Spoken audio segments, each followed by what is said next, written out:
Good evening, ladies and gentlemen. Welcome to Sidney Lehman High School. This is AJ Ganger representing CampusNation.com, the sports animal. I'm here with Ben Robinson representing GoBucks.com and Bucks Radio. Ben, we got a great sectional tournament coming our way this weekend, I should say, with Covington.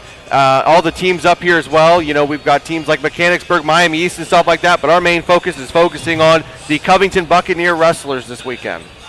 Yeah, it's going to be pretty interesting. There's some really good teams here. Mechanicsburg they're loaded. They're predicted to finish as high as third or fourth in the state, from what I've heard. And then, of course, Covington's here. They've got a solid team up and down all the weight classes. And then Versailles is another team. They always have kids that wrestle really hard, and they've got some state place and caliber kids.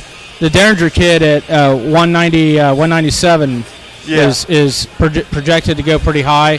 And then, of course, Troy Christian, they've always got a strong program. So this weekend's going to be pretty cool. It's really going to be a lot of good wrestling. Yep. And we are going to be having live audio all weekend long. The wrestling is scheduled to start here at 5 o'clock at Sidney Lehman. We will be posting the video from this weekend as late as Monday evening, as that's when video will be posted. I have to run the equipment back to Rick on Sunday. Rick will work on getting everything cut and pasted together, make sure our sound and everything like that is good, and they'll be up on our website for 2 weeks starting on Monday, so our viewers can go on there and watch. But the audio for the whole broadcast will be on there forever, for as long as Campus Nation is around. Also, tonight's broadcast can be heard on BucksWrestling.com. Ben, you've put the player right there on the website, as well as the schedule for our broadcasting times and what we'll be doing this weekend as well. Yeah, exactly. And they can also access it from GoBucks.com, basically the home website for the Covington Buccaneers. BucksWrestling.com is the wrestling portion of it, but basically you just go to one of those websites, and it'll automatically the audio will start playing for you, so you'll be able to listen to all the action. And like AJ said, the schedule for the whole weekend is right there. So just have fun listening to some good wrestling this weekend. We'll have Randy Sowers in here helping us here later on. When he gets here, he'll be here around 5:30, 6 o'clock. Is that right? Yeah. I talked to him. He's still not home from work yet. So, Randy, I'll hold down the fort a little bit until Randy gets here. He's much more knowledgeable about wrestling than I am. So hopefully Randy can get here fairly quickly and bail me out here. Well, also on CampusNation.com, we've been doing a lot of things. This is hopefully going to spur a great relationship with Covington High School, doing other sports such as baseball and softball, some track and field. Maybe in the fall we can start doing some football up here, as well as teams from all around the CCC as well. It'd be great to get up here and do a lot for this cross-country conference. I know I graduated from Miami East. It'd be great to go and do some things not only for Covington, for Miami East, Arcanum, teams like that. So yeah, I think once we get our feet wet here with the wrestling through the sectional district in the state, I think that people are really going to be interested in it, because when you start talking about doing some baseball games, some softball games, track meets and things like that, you're just bringing people closer to the action that might not be able to get there.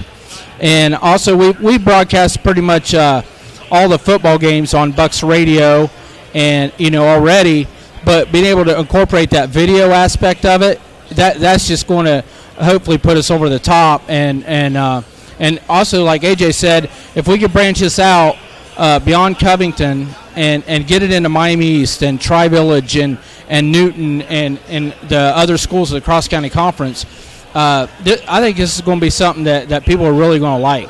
Yeah, I mean, it's already hitting big in the Wilmington community, as we have been doing not only Wilmington High School sports, but also Wilmington College sports. We actually got a chance to do an OAC tournament game when the girls hosted Marietta on Monday night. So we were there doing that game, and Rick and Charlie, they are down at Lakota West. Their game will be at 8:30, I believe, tonight, as the Wilmington boys will be taking on Cincinnati Winthrop. So they're doing that. I mean, we're going to have teams throughout the entire state, hopefully, and throughout the entire country in the future. Campus Nation is the future of internet broadcasting, and it's great for local high schools and local colleges as well.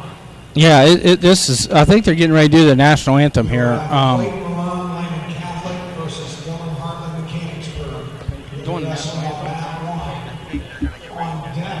Yeah.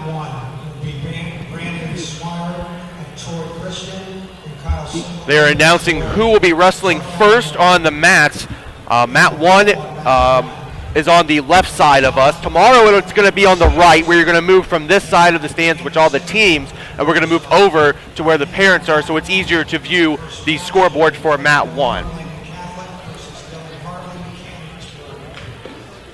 We're going to be beginning wrestling this evening at the 220-pound weight class and work our way up from there. We are going to be doing first round of championship matches as well as quarterfinal matches, I believe, and they might possibly end with a consolation round match, but I'm not sure with all the buys. Yeah, we're not really sure how late they're going to go with this tonight because a lot of it depends on how quickly the rounds go. So we'll just see how things progress and go on from there. Well, it's going to be a great weekend of high school wrestling, and next weekend we'll be doing it all again at the district tournament from Troy, Ohio, Division III Wrestling, again following the Covington Buccaneers with live audio and delayed video that'll be up online again on Monday, depending on when I get back, because I have spring break. If Rick would like me to see if I can post that or send it to him some way. Also, before all the wrestling begins on Campus Nation, there is a preview I did yesterday live from Troy for this tournament. If you'd like to listen, that's a little 10-minute preview podcast that I did. If not, continue listening to us here on campusnation.com and over on buckswrestling.com. The player is right there on your screen for your listening pleasure. And we do have brackets. And like we said, we are going to be beginning at 220 pounds this evening. This weight class at 220 is loaded. Yeah. I mean, there's really going to be some good wrestling in this weight class because, I mean, you got several kids that are state caliber kids. The Sullivan kid, Ben Sullivan from National Trail, was runner-up last year as a freshman. Yeah, his brothers were great too for national. Yeah, they're really good. Well, yeah, his brother is still wrestling at 170, and he's a senior. So the Sullivan brothers are a couple kids from the Cross County Conference to watch all the way through the state tournament. And this Ben Sullivan, I mean, he's a load. He's a big, strong kid. He's a sophomore, 36-3 this year. And he's got a really good shot at finishing high on the podium again in Columbus. And also in that weight class for Covington is a sophomore, Seth Thomas. He's 22-15. That's a pretty good record for a sophomore here wrestling for the Covington Buccaneers. We'll be following him in the first match. And the thing about Seth is this is his first year wrestling since like third or fourth grade. Right. And he's a sophomore and he has a winning record as basically a first-year high school wrestler. And he's really come on late in the season. I mean, he's beaten some kids, pretty tough kids. I know he stuck the kid from Mechanicsburg, so he's a tough sophomore. He'll be wrestling a senior from Northeastern, the 5th seed, Seth Dooley. The match will be taking place, I believe, right here in the middle mat on mat number 2, as we are going to get ready to get things rolling here in just about 5 minutes. We'll probably have the national anthem sometime soon as well. Throughout the course of this tournament, not only are we going to try to follow all the Covington wrestlers, but I think it would be a great idea to follow some of these CCC conference kids like Miami East and Arcanum and stuff like that when we have downtime with a Covington wrestler not wrestling. Exactly. And one of the Miami East kids that I'm really interested in watching, and I like his style, I love the way he wrestles, is Mac Rose. Oh yeah. I mean that. Here's a kid last year as a junior. He was a whisker from going to state. I mean, there was a controversial call in his match that could have went either way, and he ended up coming up on the short end of it. But he's a state caliber wrestler, and I really want to see it's a senior year. I want to see how he responds to that. Right. We'll be getting ready to do the national anthem here momentarily, as we are here again live from Sidney Lehman Catholic High School.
All right, ladies and gentlemen, we are going to be getting ready to begin our matches here this evening. It's all allowed in the corner. 2 coaches to mat and 1 staff person. These matches that are going on the you watch the other one, tell me which guy wins. That way we can keep track of all of it. Seth is going to be wearing his black Covington singlet, the Northeastern kid in his maroon and gold. As we just begun, our first matches of the evening. Seth Thomas taking on Scott Dooley. Yeah, the Northeastern kid, he's pretty stocky, but Seth got a nice takedown there. Working a power half now. Got thrown off. Dooley sitting out. He gets away. 2-1. Yeah, Seth, he's worked really hard in the weight room. I mean, he was one of our top linemen as a sophomore this year on the football team, and he is a really strong kid. They're going to stop the match real quick. The scoreboard went out momentarily. We're going to find out what's wrong. The score should be 2-1 or 4-1 if he's going to give him that takedown. Yeah, I didn't see him award that takedown. It looks like Seth had control there, so I'm not sure. They're going to be running time and score from down there, the other referee. All right, so they didn't award the takedown. They're still on their feet. 2-1 is our score. Both men on a head and side, have a collar tie right at this moment. Seth has really gotten a lot better since the beginning of the year. I mean, he's got more confident in his wrestling. Now they've with Seth, they've kind of kept it easy for him and focused on a few moves. They didn't try to overwhelm him with trying to teach him a lot of different moves. And he's you can tell just by the way he wrestles that he's a coachable kid. He's got the special right now. Still no points. Dooley was in on a single. Good job by Scott. He picks up the single leg now. Throws it down. He's going to work up. There's the 2. Good job by Seth. Yeah, Seth's athletic ability right now, you can really tell it. I mean, he's got him on his back. He's got a nice butcher in there. Looks like he's got a modified butcher. Getting back points. Scoreboard's back on. It's 6-1. We've got a half now. Working for the pinfall is Seth. 9-1 now. He's got his 3 backs. There's 3 near falls. 9-1. He's got a major decision. Tournament scoring is a lot different than a dual meet scoring. I still don't quite understand it. And I've been wrestling for many years, and it's just something that's really, really hard to understand. Yeah, it is. I don't understand too much of it either, but I'm looking at the scoreboard. I don't know if they got the scoreboard wrong. It should be 9-1, but it looks like it's 7-1. Scoreboard says 7. Well, that might be right. He got 2 takedowns and 3 backs. That's right. Yep, 7-1. We begin the second period, 7-1. Thomas is in the lead over Dooley. The He's looking opening for a round got a cradle. Getting back points, looking for a He pinfall. might get a stick here. Be big for the team score. And he's He got the did stick. get Winner by pinfall for Covington is Seth Thomas. That was an impressive win. I don't have the bracket in front of me, but I think the kid was ranked higher than Seth, wasn't he? He was 5th. He was the 5th seed in the bracket. So, Seth just knocked off the 5th seed here. You know, for first-year wrestler, win his first match at sectionals the way he did, that's pretty impressive. We got some littler kids now going on mat number 3. Here, go ahead and point on mat 3. Thank you. Is that Matthew Hamheiser? That is Matthew Amheiser. Yeah, he's a senior from Miami East, and he's a pretty good wrestler. 126.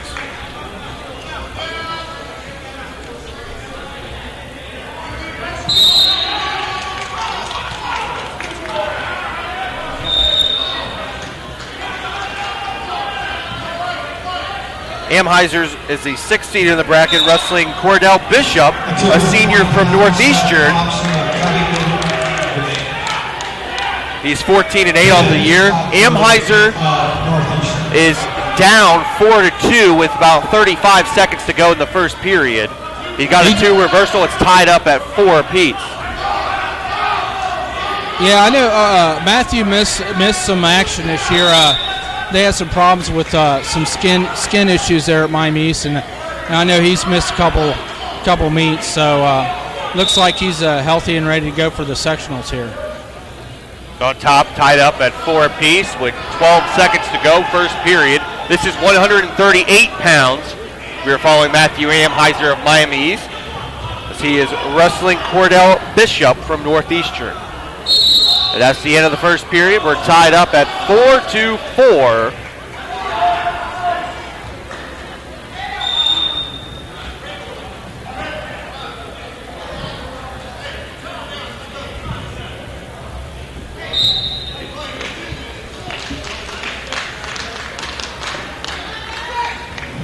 On deck on mat 2. Caution against Amheiser.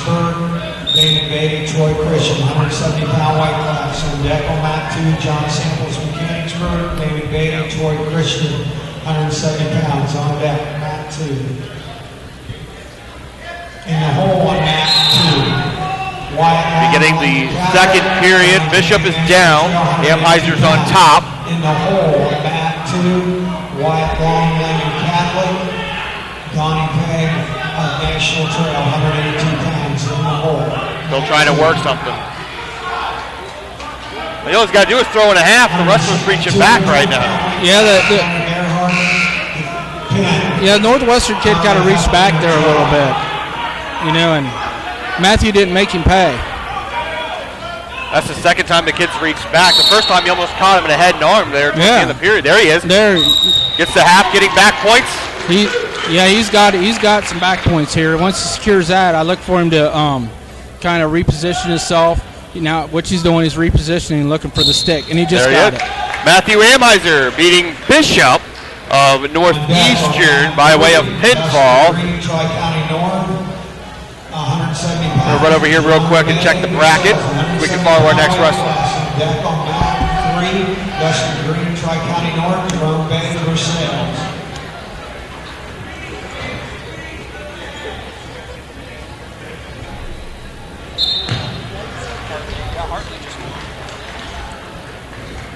Yeah, it's kind of a challenge to follow all the action here. You know, we got 3 matches going on at the same time, and trying to follow the brackets here early in the tournament is kind of difficult. Springfield Catholic. That's a 195-pound weight class in the hole.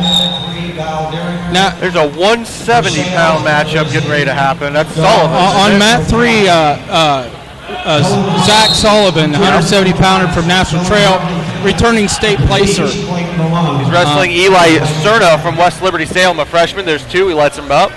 2-1. 38 pounds, Matthew Amheiser, Miami East. Another shot. Cordell Bishop of Northeastern. There's 2 more points. It's 4-1. Zach Sullivan in the lead. On mat 2, Wyatt Long. Looking for the Butcher. Steps through. Got a leg turn. National Donnie Payne. Getting back points. Wyatt Long, Lincoln Catholic, Donnie Payne. You hate to draw the number 1 seed right off the bat. Oh, especially him, because you know he's the type of wrestler. He's always pushing the action. I mean, he never backs up.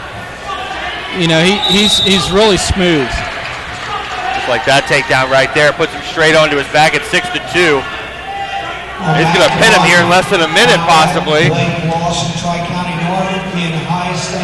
Yeah, he got his back points now. He repositioned, looking for the stick. Ooh. There he goes. Got that half. There's a bit. Zach Sullivan advancing at 170 pounds for National Trail. He's going to be hard to beat in this sectional tournament. He'll be taking on Cameron Miller in the second round from Triad.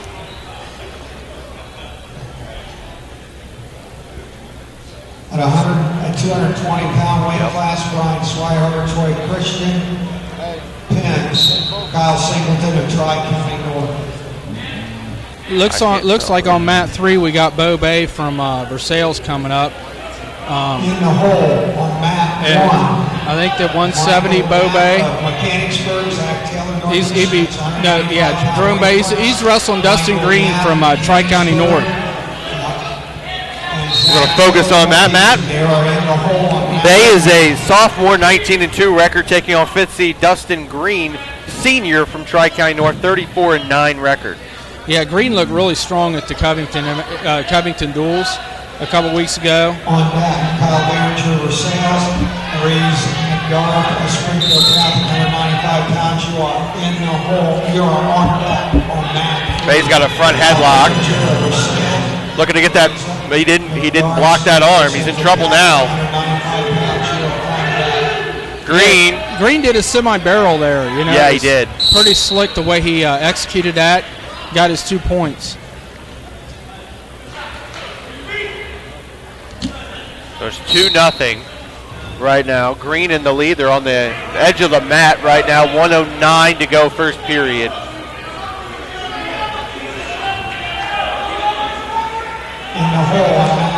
Oh, a head lever. That's dangerous. Yeah, running all the way. Bo Bay is one of those. He's one of those young wrestlers for Versailles that, man, by the time they're seniors, they're going to be good. They got a lot of really good young wrestlers on their team.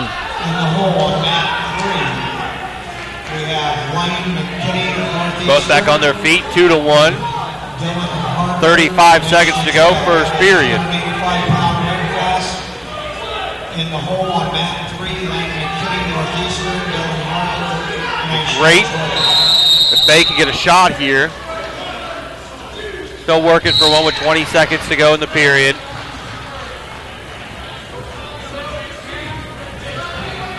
Blocked it. Now he's got his head in the hole. Front headlock. Still trying to get it. 10 seconds.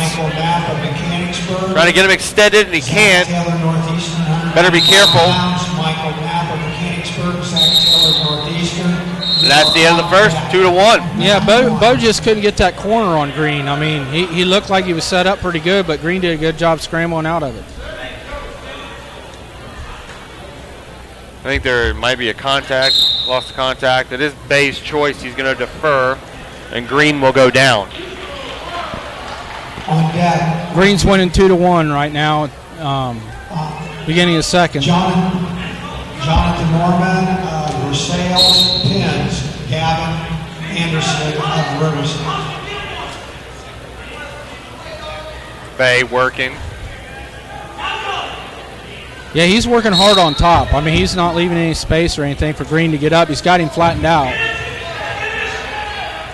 Green gets back to his knee. Oh, he's looking for a reversal. Yeah, he just waited for Bo to make a mistake, and he converted it into 2 points. 4-1. Green in the lead. 90 seconds to go in the second period. Got that crossface in there tight. Trying to run the Butcher. Yep. See, all Bay needs to do right here is just stand up. That's how you get out of a Butcher. You just stand up. Even if he's got it in so tight, you can just stand up from this position. He's not flat. He's trying to reach for the leg, and that's not going to really help him especially when you're getting crossface. There he goes. He's starting to sit out. Under a minute to go in the second period. He's looking for a cradle now. He's got it locked up. He's going to get backs out of this. Crossface cradle. He got a 1 count. Didn't quite get a 2. Bay still trying to get out. Tripoding up. Green still trying to look for a cradle.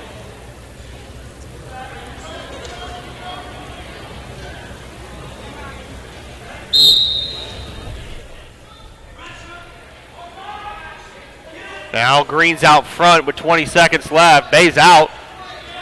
Yeah, he might get an escape point here. It's very close. Yep, they're neutral. He got his escape point. Only down by a takedown here with 10 seconds to go in the second period. 4-2, and Green just got warned for stalling. He's riding that line. Both men go out of balance with 4 seconds left. He hasn't really been working after that first period where he got that takedown. At the end of 2 periods, it's 4-2, Dustin Green of Tri-County North over Jerome Bay of Versailles. Well, the way this match is shaking out, Green might be kicking himself at the end here if he didn't take advantage of opportunity to get some backs. Right. He had Bo on his back, but he didn't hold him long enough to get the back points. Now Bo's working to try to get a reversal here. Oh, Bay looking for a Gazzoni. He's almost out.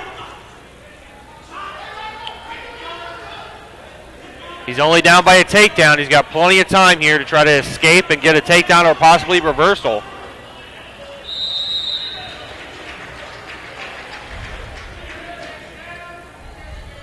Still reaching back, and Green He's got in his good leg position. now.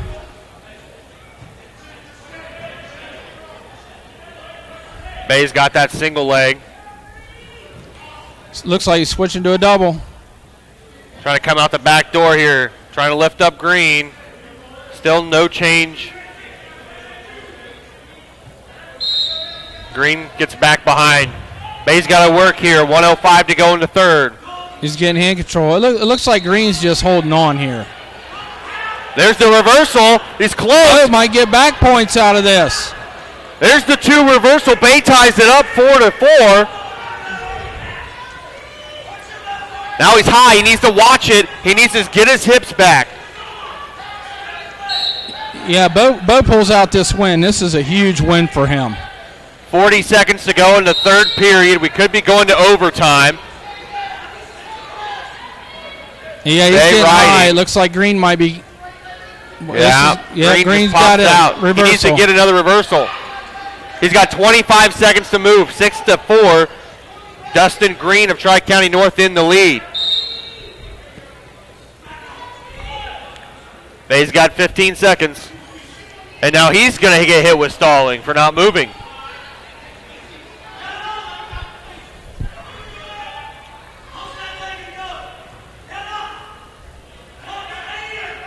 And that's going to be the match.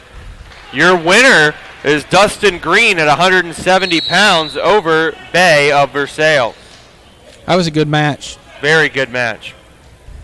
Right now in the middle mat, it is John Staples of Mechanicsburg and Damon Beatty of Troy Christian. That match is in the third period with Beatty leading 3-1. Beatty's a good wrestler. I've known him since he was little.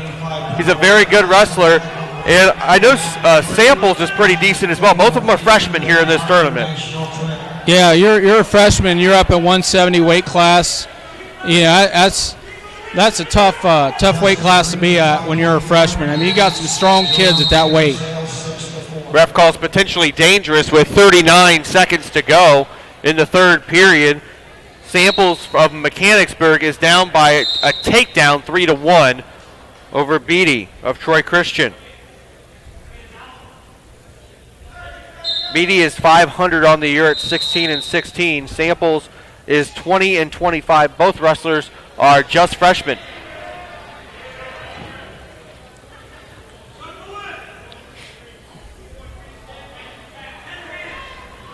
Both men still on their feet. Beatty can just stall out here and pull out a victory with 10 seconds left. I don't know if he's already been warned. Yeah, he's just fending him off right now. He's pretty much got it if you don't give up a takedown. Oh, he's close to getting another takedown. And at the end of the match, the official's not going to award anything. Oh, he gave him the 2. So Beatty is going to win this match against Samples 5-1. Yeah, and on mat 3, Kyle Derringer of Versailles, he's a returning state placer. He just got a quick pin over on mat 3, so he moves on. He's going to be a hard one to beat, too. He's a really strong kid. He got placed 3rd last year, and he's returning state placer.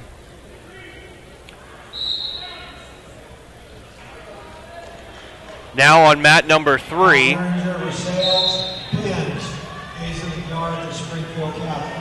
Trying to think who's over there real quick. Look, we got the big boys out on mat 3. David Bailey of Troy Christian defeats John Samples of Mechanicsburg 3-1. At the end of this heavyweight, it is Northeastern and National Trail. 3rd seed Lane McKinney over on mat number 3 against Dylan Hager of National Trail. Hager, both wrestlers are sophomores. McKinney is 28-9 and the number 3 seed. And right now he's got Hager on his back. Head and arm. Getting back points. He's going to keep walking towards that head. There he goes. Looking for a pinfall. Yeah, he's in really good position here to get a stick. Lifts that head up a little bit. He just might get it. Wyatt Long of Landon Catholic pins Donnie Hagan National Trail. He got it, didn't he? Yeah, he got the pin. So he moves. McKinney from Northeastern moves on with a win. And the middle mat at the moment, Dylan Hartman of Mechanicsburg taking on Seth Douglas of Troy Christian in that heavyweight matchup. There's a lot of young kids here at the higher weight class. Both of these guys are sophomores here. And then the match we just saw, they were both sophomores. So you got a lot of young kids. You just got 2 seniors in that bracket. Yeah, and there's the rest of them are sophomores, and there's one junior from Miami East, Ben Ferguson, and he's a returning state qualifier.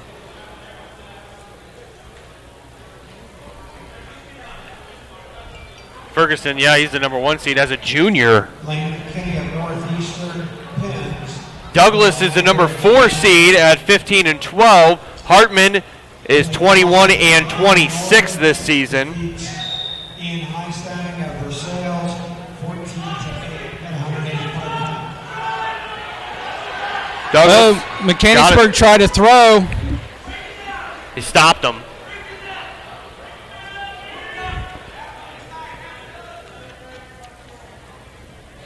Just like everybody know that Kyle Derringer just won his 150th match. Congratulations, Kyle. 2-0. Douglas in the lead.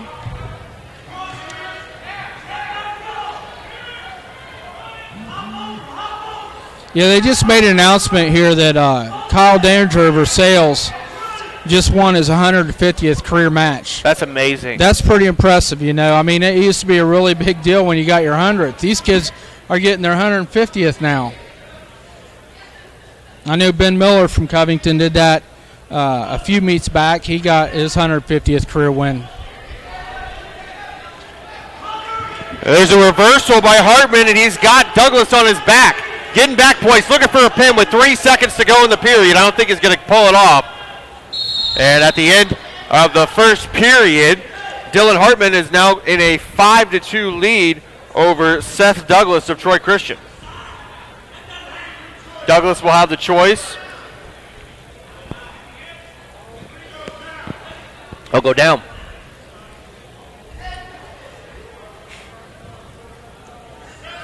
Yeah, this 285 class. I mean, I'm looking at this bracket, and you got Riley Lipinski from Tri-County North.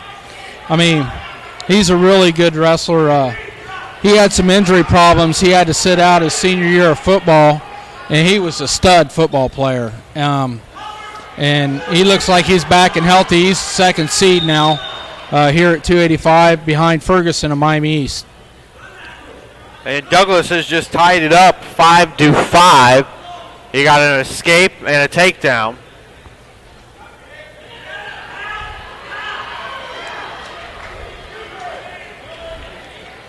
Ooh, he just might get a stick here. No. Hartman's got him almost a defensive pin.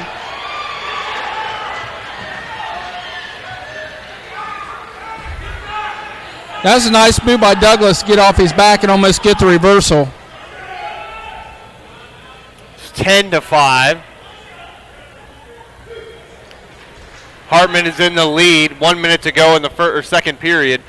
Now it's 10-7 as Douglas just gets the reversal.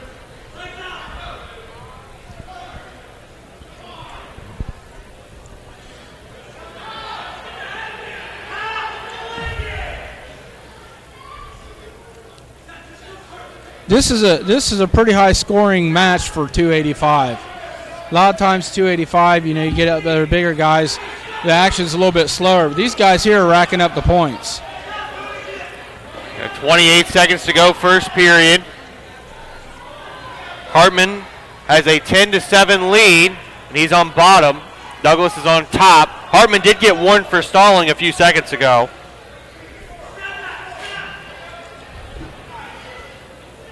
I think the clock says first period, but isn't this the second period? It is the second period. Yeah, I think the clock operator's a little slow on this.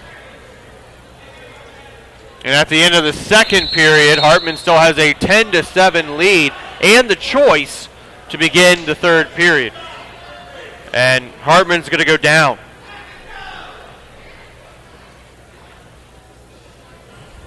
No, he chose neutral. Oh, did? Yeah, he chose neutral. Seth let him up. He chose down, and okay, Seth said neutral, so there's 1 point, and it's a 4-point match, and it's 11-7. Hartman in the lead over Douglas of Troy Christian.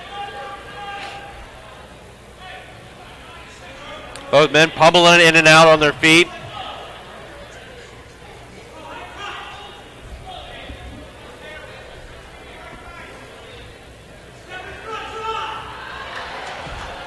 There's the throw. Nice lat. Right into a head and arm. He's getting backs too. Oh, roll through. Douglas reversed it. Two backs. 15-7. Douglas gets two reversal. 15-9. He's got to pin him. He's going to get more backs. So it's now 15-12. All he needs is 3 back points. Yeah, I tell you what, these guys are the guys who are running the scoreboard have their work cut out for them because these kids are really racking up the points. And if you're not on your toes, you can miss some. Ladies and gentlemen, as you're listening to High School Wrestling Live on CampusNation.com, the sports animal, he's got him on the line. He's got to pull him in bounds if he's going to get a count with 40 seconds left. You got to pull him in, Douglas. Yep. He's got to get him inside. They let him out. 33 seconds left. That's a huge break for Hartman because he was on his back. And unfortunately, Douglas couldn't get the points because he was out of bounds.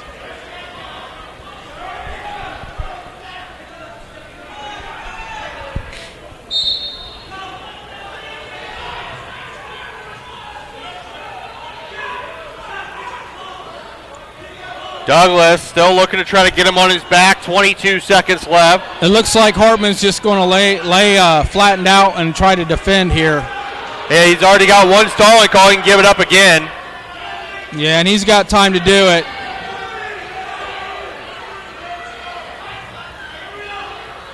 Yeah, he's curled up on a ball. He's not.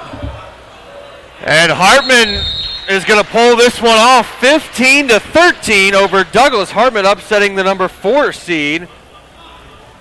As he will move on. Yeah, that's a match right there. It could have went either way. There's a match going on mat number 1 between Mechanicsburg and Northeastern. Trying to find which weight class this would be. This looks like 220. No. Dylan Hartman, Mechanicsburg. No, it must be 285. Was Troy Christian 15 to 13. No, it can't be 285. Right here. Michael Knapp of Mechanicsburg and Zach Taylor of Northeastern. 195.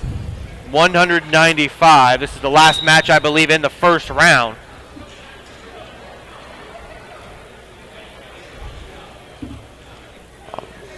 We're going to reset everything really, really quick here. We're having problems receiving the online because Rick is doing something over at Lakota West, and I think he kicked us off. So here, I'm going to recycle. We'll be right back on the air in just about 5 minutes. That sounds good.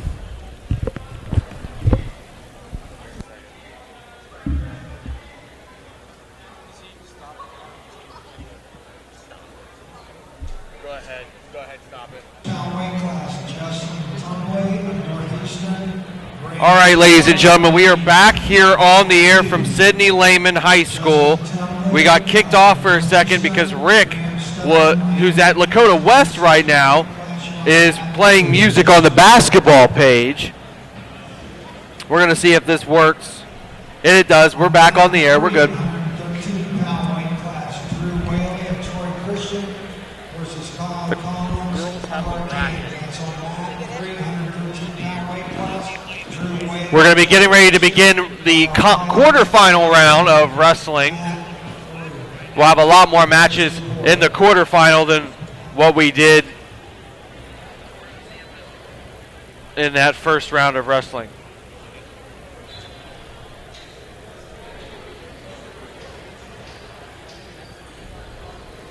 That's because I'm sending audio. So see this right here? This is my bandwidth. I'm still getting above 96. It's not dropping any lower than like 40, but as long as we have this right here and this down here, we're good. Okay.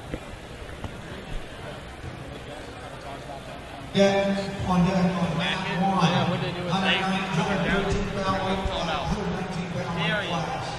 Goes for where the girls are. Here on mat 1, Tyler Wetzel, Mechanics. is that Graham Shore? It's 106 pounds. Or is that 113? That's 113. Tyler Wetzel, Mechanicsburg. Preston Platt, Marcellus. We're on deck on mat one. Miami East wrestling on mat number 2.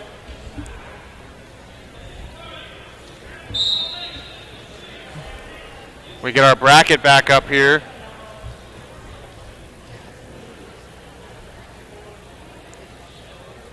That's Graham Shore from Miami East, isn't it? On deck on mat 2, 120-pound weight class. Michael Sargent of Troy Christian. Adam Gunsberg of Northeastern. On deck. Looks like Shore's getting back points here. He's got a takedown. Michael Sargent of Troy Christian. Working back points. AJ went to get our bracket. Mat 3, 120-pound weight class. Kyle Whitwer of Versailles. Coleman Ryan of Covington. 120-pound weight class, mat 3. Kyle Whitwer of Versailles and Coleman Ryan of Covington. You are on deck on mat 3. Yeah, it's Graham Shore's. Graham Shore's getting back points here on Justin Trombley of Northeastern. And he just got the stick. Shore is a freshman from Miami East. He's 28-3. He's second seed here in the tournament at 106 pounds. He just beat Justin Trombley at Northeastern. He's a sophomore, 7-16 record.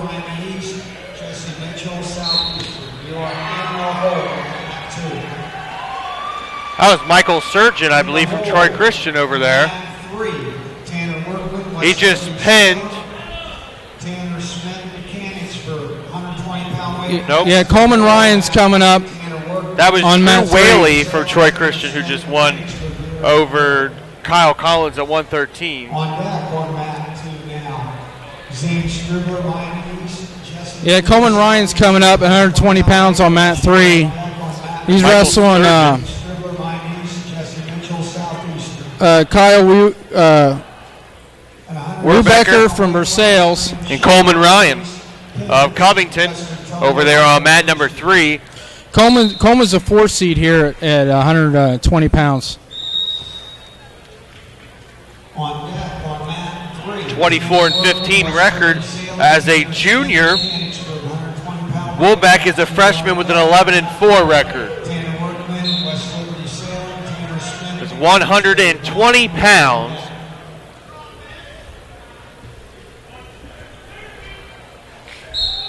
Yeah, Coleman's one of those scrappy wrestlers for Covington, and he took some time off. He wrestled in the youth program, took some time off from wrestling to try some basketball in junior high, and then once he got into high school as a sophomore last year, he came back out, had a pretty good sophomore season, and now as a junior having a really nice junior season.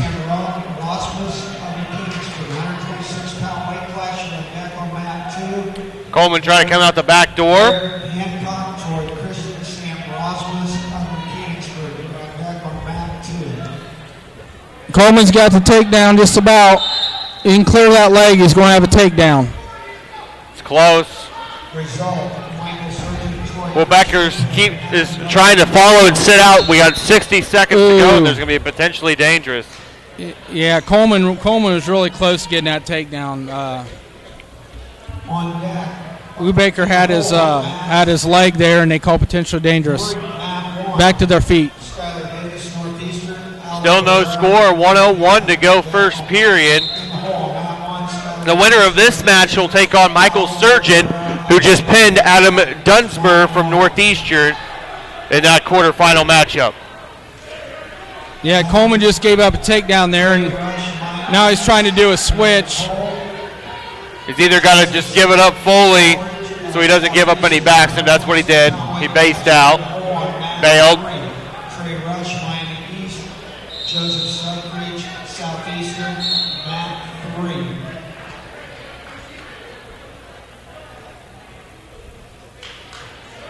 In the hole on mat 2, Jared Ganger of Covington, Alvaro Barrera, Hyman Catholic, 132-pound weight class. You are in the hole on mat 2. Jared Ganger, Covington, Alvaro Barrera, Lyman. Yeah, they go back to center of mat. Coleman's in a down position. Woolbecker's on top.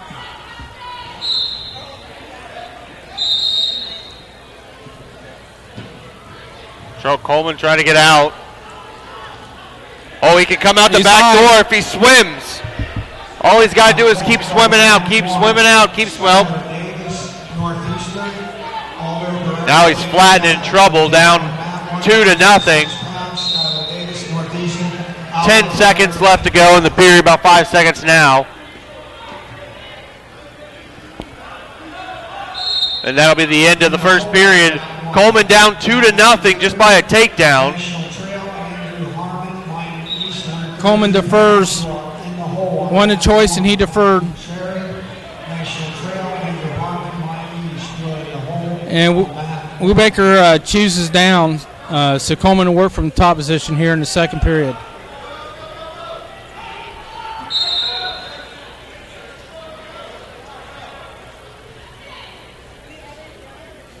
Coleman's trying to run a butcher here. Reset. Locks it up. Oh, he's got a cradle for a second. Now he's in trouble. Good job fighting out of it.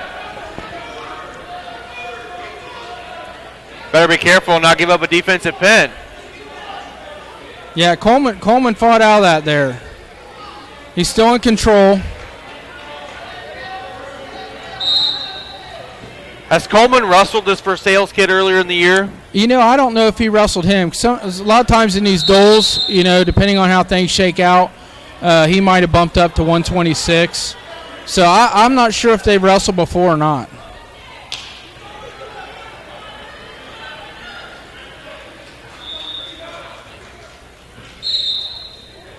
Still 2-0. Yeah, 1:15 to go in the second period. Talking to Josh Sowers, he thinks that they have wrestled before and that Coleman won later in the match. Now Coleman's stuck. There's a head and arm. Yeah, Coleman just got turned in a head and arm here, and he's in trouble. He's on his back. There's the pin. Yeah, Coleman just gave up a pin. Back on mat 3.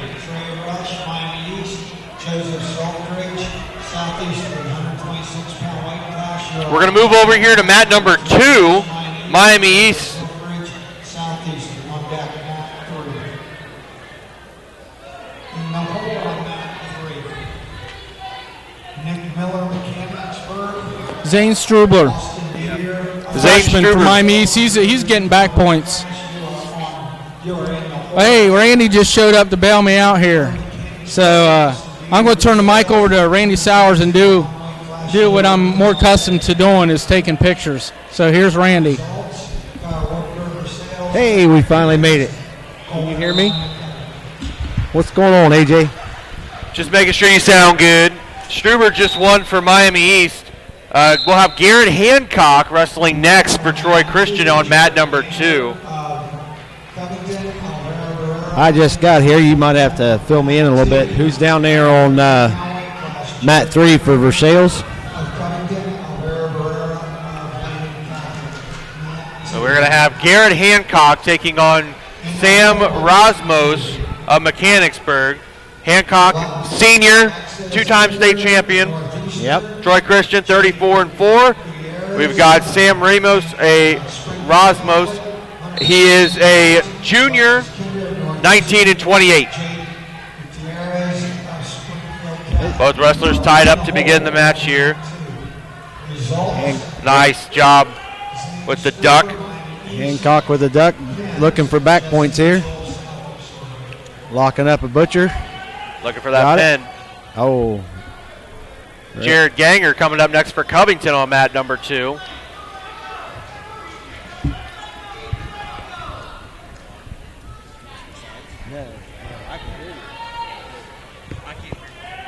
Oh, you can't?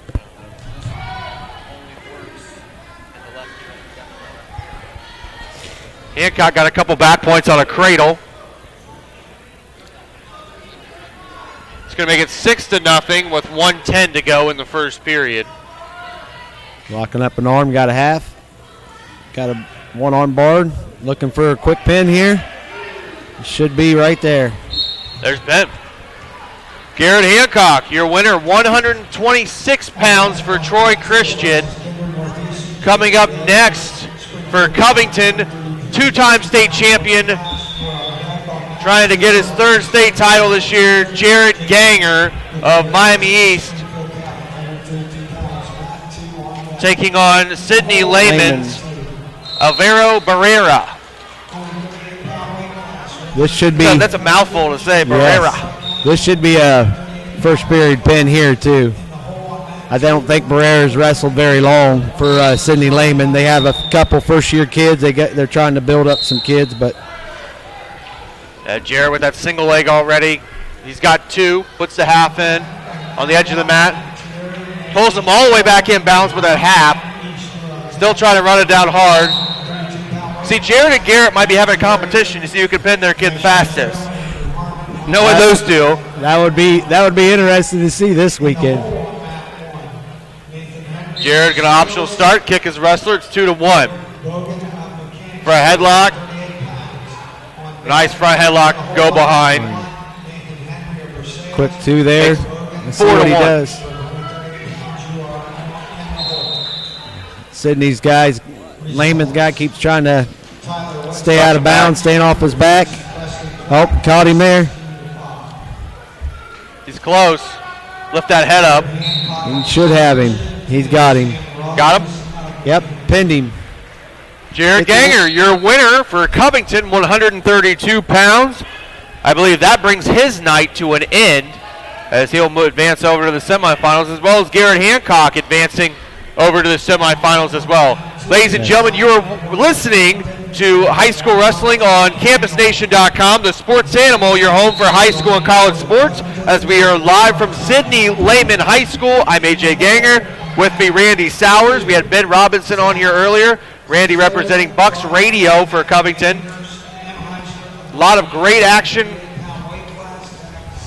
right now over on mat number 3. We got a match at a 12, or now a 14-0 lead. Mechanicsburg. We got Tanner Workman against Tanner Smith. Workman of West Liberty, Salem. Smith, Mechanicsburg. He's the number 2 seed. West Liberty Salem usually has a couple of solid kids on their team. They've been down the last couple of years, but looks like they got a few more numbers out this year. And hopefully they can get some They're projected to at least get 3rd or 4th at state. I think they might have a chance to backdoor it and win it. Yeah, Mechanicsburg looks pretty tough. They're going to be hard to beat up there, that's for sure. Smith is going to tech fall Tanner Workman 16-1. That's in the 120-pound weight class. There's a lot of action going on.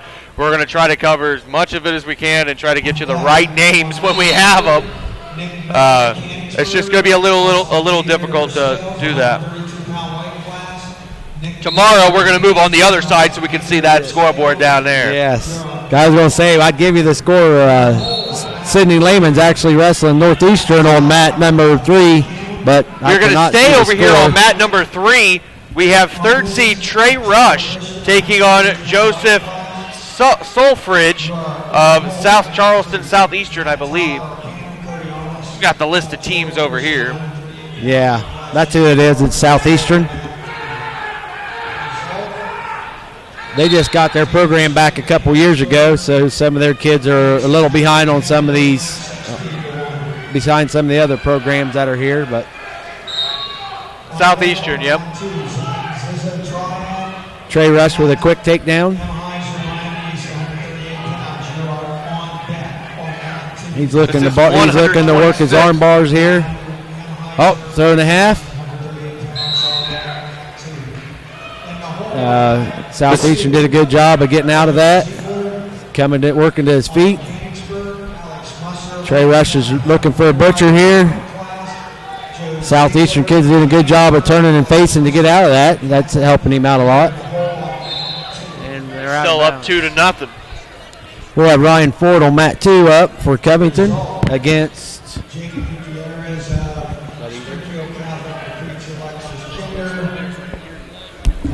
we'll have Ryan Ford against, looks like, Tri-County North. And he is up 4-2 right now with a minute to go in the first period. This is Ryan Ford, right? Yes. Ford at 138. He's wrestling Joe Morrow of North. Joe, I believe, is a junior. They're both in a kind of a tie-up. He's up 4-2. Yeah.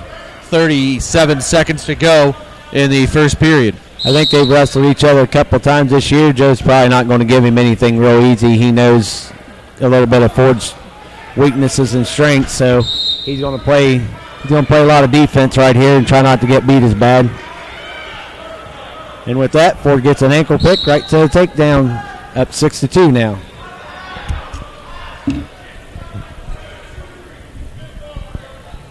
$15 seconds to go, first period. Ryan Ford over Joe Morrow right now. Ford, the number 1 seed. He's a junior at 41-5, returning state placer for Covington. Morrow's a junior at 13-17. Wish we could see the score on mat 1. It's looks like pretty close against Sidney Lehman and Northeastern. Trey Rush just won over there on mat number 3 for Miami East. With a pin right at the end of the first period. And now Ford's looking for a pinfall here on mat number 2. He's got to step over the head here. He's got an arm locked up. Got in a little bit of a trouble there. Just got reversed. Scores 11-4 now. See if he can get out of this. Give up a reversal right there. Yeah, let's see if he got himself out of bad position there, but he got the reversal back and back points now. 13-4. He's up by 9. Yeah, it's kind of just being out of position on that reversal there. Kid did a good job of capitalizing on it, but Ford quickly got back. He got his reversal and back points. He hasn't broke the hold yet. The ref's still holding. He only got enough for 2 backs. There they are. Score is 15-4 right now. Ford should be looking for a pin here with a minute to go in the second period.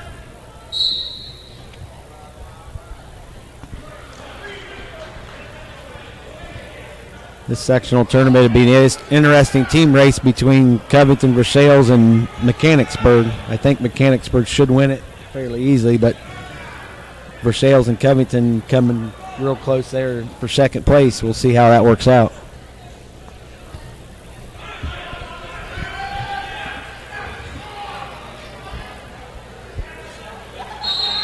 Ford's got him turned over here. He's got a double arm bar in. If he can lock his hands together and set on this, he should have him. He's up now 18-4 once the official awards the back points with 1 second. That's the end of the second. Just needing 1 point to pull a tech fall now. Yeah, let's hope he can get a pin out of it. Well, that's going to be tough to do now. It was Red's choice and Ford is green. Ford has to go down and Red chose top, so he's got to get a reversal straight to the back, and that's kind of hard to do.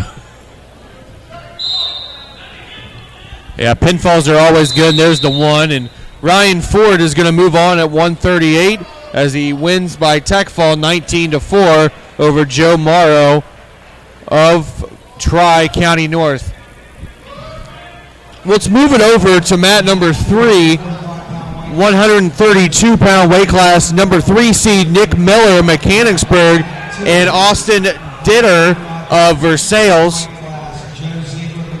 Wrestling right now on mat 3. We got blood time over there. Right now, Miller is up 4-1 with a minute to go in the first period. It's 4-2. Miller in the lead. He's got a double.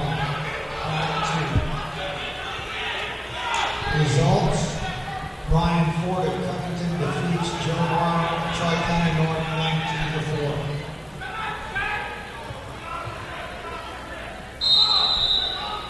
19-4. On mat 2, we have Miami East against, I believe it's Southeastern. It might be Triad. I can't tell. Yeah, Zizzo is from Triad, yep. Okay.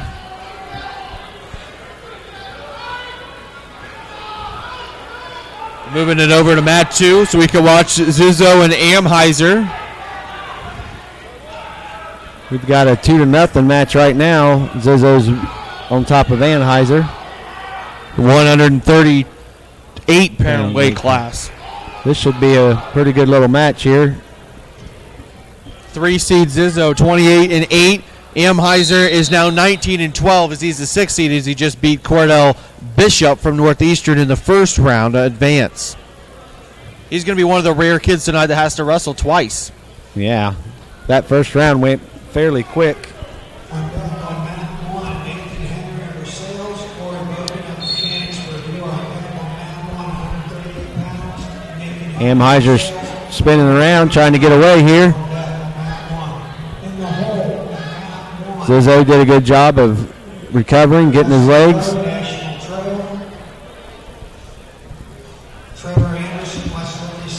It's down 4-1. 4-1.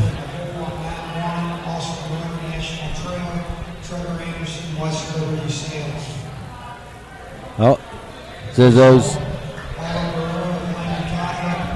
Oh, just missed the end of the first there. period. He's going to get, I think, 3 back. No, he didn't get any back. No, so he got a 1 count. Just got him in the criterion. Time ran out. He got a 1 count. Zizzo's up 4-1.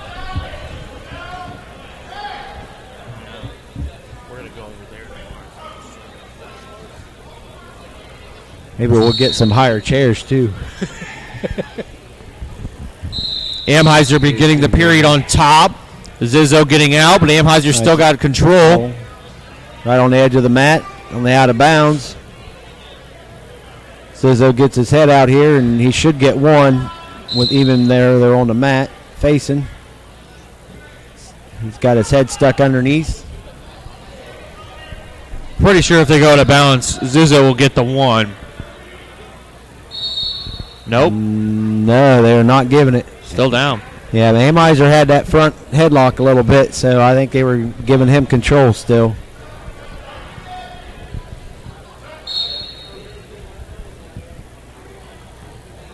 Zizzo up on his feet. Amheiser going to bring him back down to the mat. Oh. Nice double. Zizzo got a reversal out of it, looking for a half. Now he's getting back points.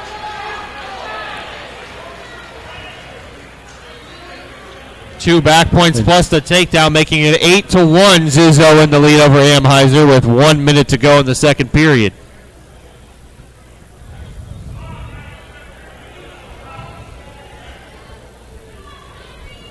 Overall, mat 3, Nick Miller is up 9-2 against Didier from Versailles right now.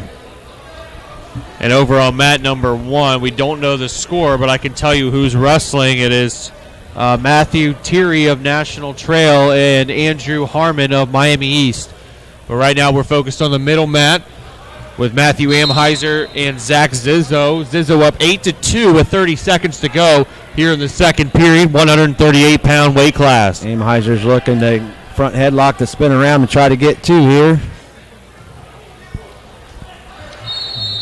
Stalemate. 15 seconds to go. We are going back neutral again.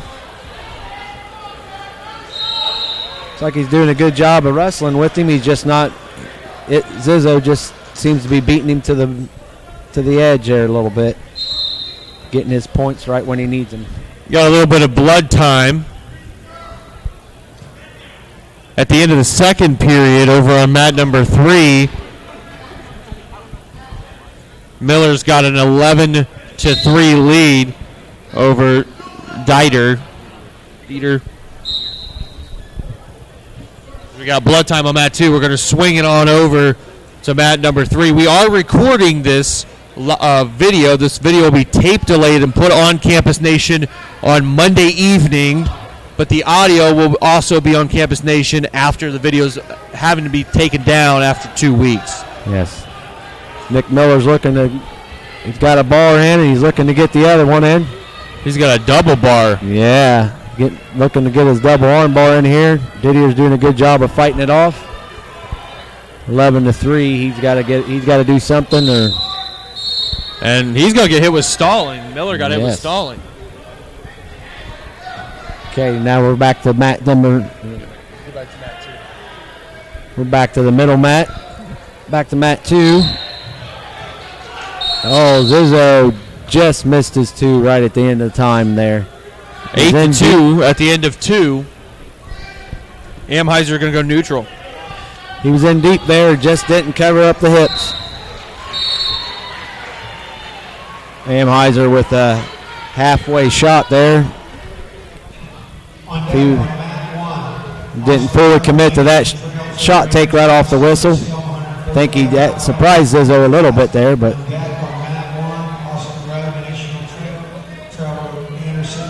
Amheiser with a front headlock again. Now he's looking for a special. Oh, trying to twist her. Yeah, yep, didn't lock it up though. Tried to lock up the elbow. It doesn't work too good there. Zizzo fought off his back, but he gave up 2 back points. It's 12-2 with 1:22 left to go. And Zizzo's going to cut him and go back onto his feet. Amheiser can still go big. Yeah, he's got to throw him here. Throw him and hope for a pin. Zizzo with a double. Zizzo's deep, covering the hips there. Now he got his 2. Now 14-3 as he was awarded the 2 points with 1 minute left to go in the third. Too many times. Meanwhile, Miller beating Didier of Versailles. So Miller advances at 132 from Mechanicsburg.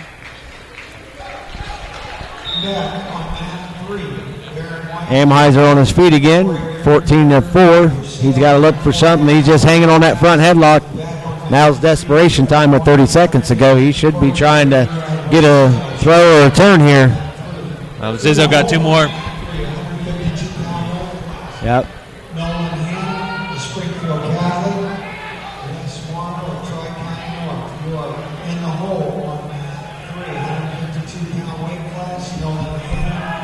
And with 10 seconds to go, it looks like Zizzo is going to win this match. Amheiser, he's got Oh, the now he's reversal. got the reversal. 2 seconds. He can get a pin. Oh, Good ran out job. of time. Man, that was close. Good job to fight by Amheiser, even though he's going to lose this match. 16 to 8. And Zach Zizzo from Triad is going to move on. He'll either be facing the winner of the match going on mat number 3, Cody Amanise and Matt Todd. Amanise from Troy Christian, Todd of Arcanum. Is Amanise right now looking for a pin. He's got that half sunken. In the hole on mat 2, Jacob Grismore of Versailles, Levi Clark of Northeastern, 152-pound weight. And Amanise is going to pin Todd. Cody Amanise is the number 2 seed from Troy Christian in the 138-pound weight class. Over on mat number 1 is the final match in 138, which is Nathan Henry of Versailles, Corey Bogan of Mechanicsburg. This could be an interesting match. Henry's a pretty solid wrestler. I haven't seen much of Bogan this year, but I think they've both, this match just started. Again, this scoreboard's a little hard to see. That's why tomorrow we're going to get a better vantage point on the other side of the gym. That way we can see all 3 scoreboards and be able to tell you what's going on in the scores from each match. there's a missed shot on the edge of the mat by Versailles. But now over on mat number 3, we have a Covington wrestler out, Darren White, taking on Corey Dillinger of Versailles. We're going to swing the camera over to mat number 3. That's 145 pounds with White and Derringer. Did these two wrestle earlier in the year? Yeah, they wrestled twice. Derringer pinned him the first time and then pinned White the first time. And then the second time, the score was pretty close till the third period. And then Derringer started pulling away a little bit and ended up pinning Darren at right towards the end of the third period. But Darren was a little bit sick that week too, but he wrestled him a lot better. He's getting closer and closer to him, so hopefully this weekend he can pull off a win here. Still no points. No points. He's got him. He's got to return him. It's a good job there. In the first match they wrestled, he took White down with ease. In the last match, he took him down a couple times. This match looks like Darren's ready for him this time.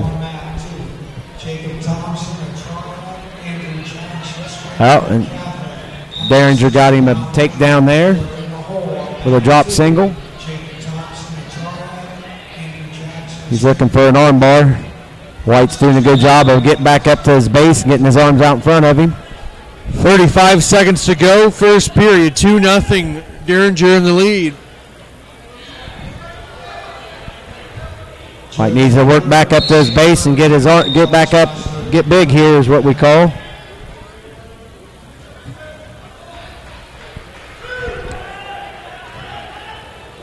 He's got it locked up. He's trying to step over big here. Darren White set on it and did a good job. Turning face. If he can get a quick one here, it'll be good. 6 seconds left. Darren's got a wizard in. He's out. He's got to do stand up. He just didn't clear. Derringer did a good job of holding on to the leg there. Green's Covington's choice. Covington deferred to Versailles. Versailles is going to go down. Darren White is going to start the second period on top for Covington. Action's moving around. Darren's trying to lock up a butcher here. He's got it locked. He's got to step around. He's got a butcher locked up, looking for a cradle now. Derringer did a good job of getting big here. Staying out, getting wide. Derringer with an escape. Now they'll start on their feet. Minute 30 to go in the second period. Darren's got some good shots. He's just got to actually commit to them and not back out. He's got to set them up pretty good. He just got to finish. He gets in there, gets a leg, gets deep, and then he kind of stops and it's almost like he's overthinking where he wants to go next. And once he gets by that, he'll be a force to reckon with. Trying to get out of the front headlock. Derringer's got in. White's doing a good job not giving him anything cheap right on the edge of the mat here. Derringer's the 4 seed at 145, and Darren is the number 5 seed. Darren 24-14. Derringer is 21-10.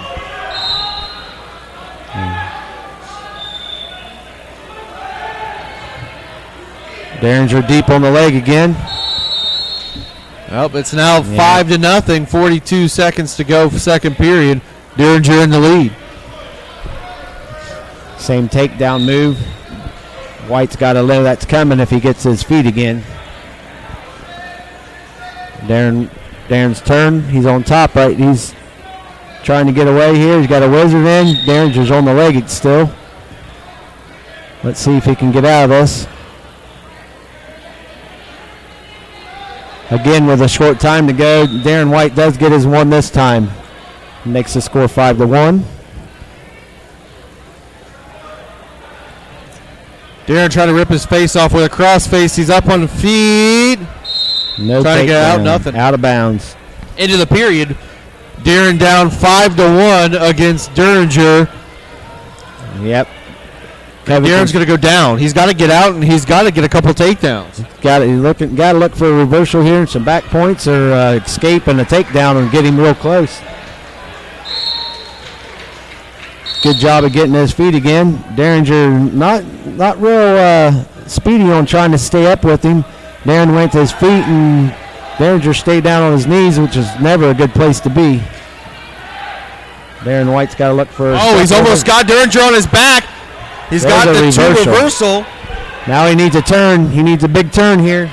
He's down 5-3, a minute 35 to go, and I believe the official already hit Derringer for stalling right there. He wasn't playing around with that call. Darren got that claw spiral ride. Crossface now, going to look for a butcher. He's going to run it hard. What is he doing? Tried to go out front and rip his face off that way, and then he just gave up a reversal, so now it's 7-3. He should have stayed behind. Yep, there he's trying to force that move in there and got caught with that. Minute to go in the third period. Derringer in the lead over Darren at the moment.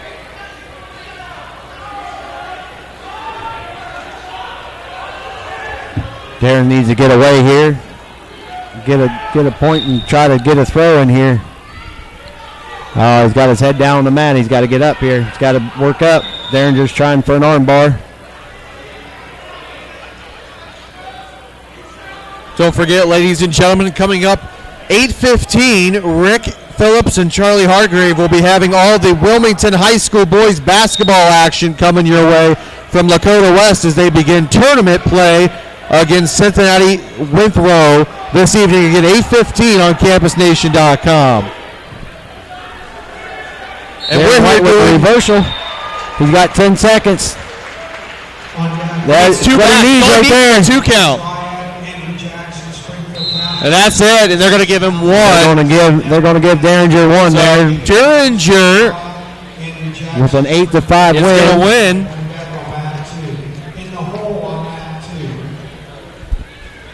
That was also winning. That's a good match for Darren White right there. That's a pretty good for him to overcome that. He's been pinned twice by Derringer this year, so that helped him. And you know, Derringer's going to run into quite of a hammer coming tomorrow as he'll be taking on Joe Ziegler in the semis. That's going to be a good match. That's one semifinal match that's already done. Well, we'll have the camera swinging around watching some of these wrestling matches. We're going to go over real quick, and we have some of the semifinals filled out. So let's go ahead and we'll talk about a couple of these. At 106, 1 seed Alex Ryan will be taking on Marcus Marshall of Versailles. That is a semifinal match for 106. Another one is Jacob Edwards, number 3 seed from Troy Christian, and Graham Shore, a number 2 seed from Miami East. He's 28-3 as a freshman. I don't know who this kid is. I graduated from Miami East, but I heard he's actually pretty decent for a little guy. Yes, he is very good. He's solid. He doesn't give up any easy points. He's good on his feet. He needs to work a little bit on his top and bottom, but He's very good on his feet, and he'll be tough to beat. Another Miami East wrestler at 113 as a 1 seed, Alex Istramp. Iserbrand, something like that. I'm not sure how to pronounce Against that. Drew Whaley of Troy Christian. Whaley, the 5 seed, he upset the 4 seed Kyle Collins from Arcanum earlier this evening. And Tyler Wetzel of Mechanicsburg will be taking on Jared Ford, who didn't have to wrestle a single match here tonight. No, but that'll be an interesting one. I think those guys have battled a couple times this year, and it's been pretty good. And 120 pounds, Michael Surgeon from Troy Christian taking on Kyle Werbecker of Versailles. Werbecker beat Coleman Ryan earlier at 120. And then Zane Struber of Miami East and Tanner Smith Mechanicsburg. That's the other semifinal match at 120. yeah, that'll be a pretty good match right there.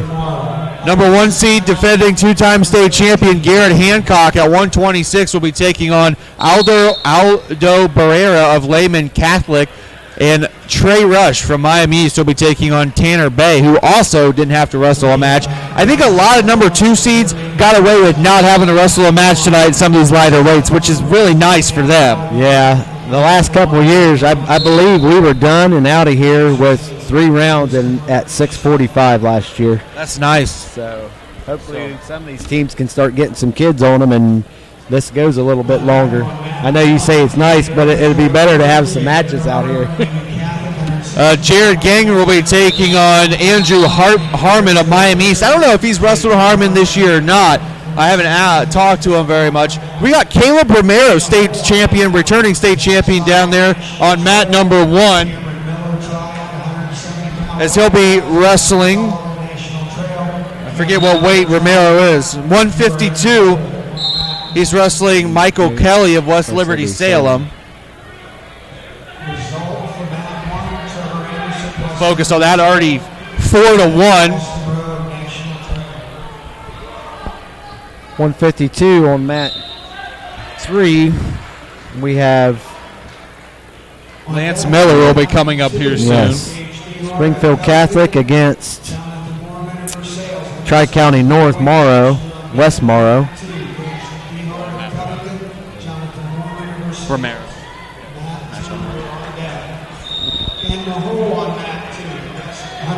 Romero was looking for a pin there and slid out of bounds. We're going back to the Lance middle. Miller is the number 2 seed for Covington here at 152. It'll be a decent match against him and Romero. I don't know. I think he's wrestled Caleb once or twice this year at 152. I don't know how that match went. Yeah, I'm not sure if it's been twice. I think it's only been once. The state duels. No, actually, we bumped up, so Darren White actually had to wrestle Romero. That didn't turn out so well. Poor Darren. That didn't turn out so well for us. But yeah, if they wrestled, it was at a tournament or somewhere. They might have wrestled each other up at the LCC, but I know they haven't seen each other in any dual tournaments. And Romero's only a sophomore, and I always think that's an amazing just fact right there because he looks so much older than a sophomore in high school. Yeah. He may be one of the next 4-time state champions in the state of Ohio. Well, that's the way it's looking.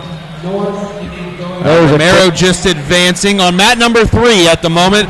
Covington's 152 second seed Lance Miller taking on Colin Kowak of Miami East. Lance has looked pretty impressive this year. He's pretty determined. He's got a lot of aggression in him, which helps a lot in wrestling. There's a quick takedown right to the back. Lance has got a leg locked in. Needs to get his leg out of there and rub to the head. Get his leg untangled from Miami East. And he let him roll over here. Got a quick 3 back points. 5-0. Already up 5-0, 126 to go first period. We have another Covington He got hit wrestler. for stalling or fleeing the mat. Someone got hit for something. Yeah. Lance Miller got hit for pushing him out of bounds for fleeing the mat. We've got Gage Dehart from Covington Gage. up on mat number 2, wrestling Versailles.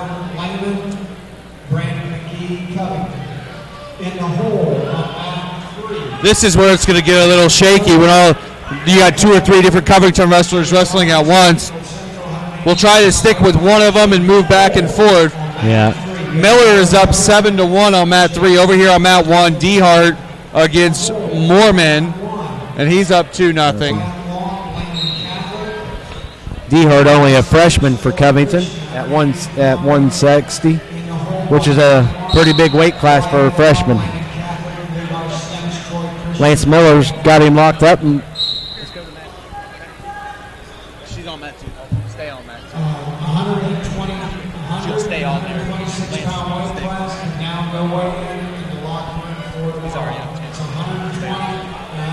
2-1. Dehart in the lead over Moorman with 40 seconds to go in the first period. locked up pretty tight. Dehart does a better job of being a little bit farther out from this.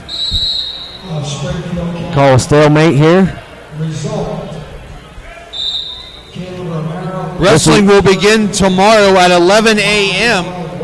and we will be going on the air at 10:45 tomorrow morning, I should say. Dehart with a front underhook in the headlock, looking to tie it up and possibly slide by with 2 seconds to go. No. Into the first period, we have a 2-1. Covington. Dehart's up 2-1. Yes. We're looking for a choice here. Versailles chooses bottom.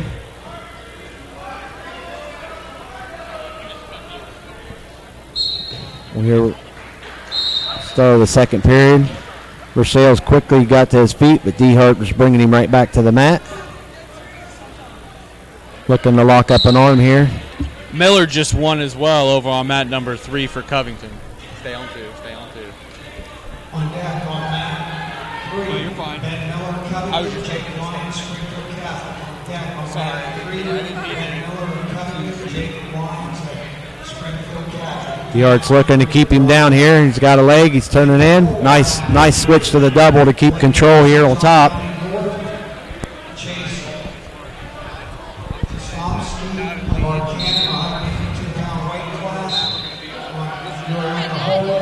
Dehart's got to look for something here off the top. Try to get a turn here. Versailles back to the mat. He's got to. He's got to roll this wrist under to get something here. And Dehart there was just called for stalling.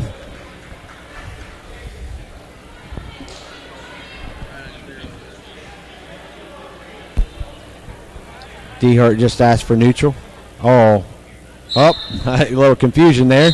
Maybe the official thought that they were neutral to begin with. Dehart's asking for an optional start. Now they're neutral. 2-2. Yes. Under a minute to go in the second period. That's a good call by the coach here for him to go neutral. I think he can take him down again, but he already got one for stalling right on top with the minute only going out of the second period.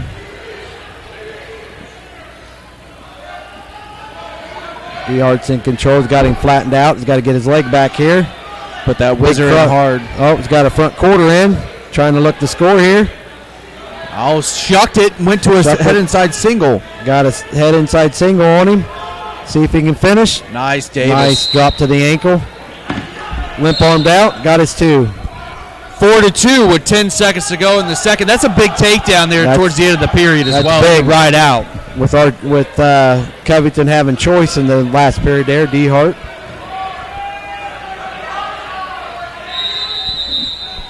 I'll be surprised if he doesn't try neutral right here. Oh, he's choosing down. Dehart chose bottom there.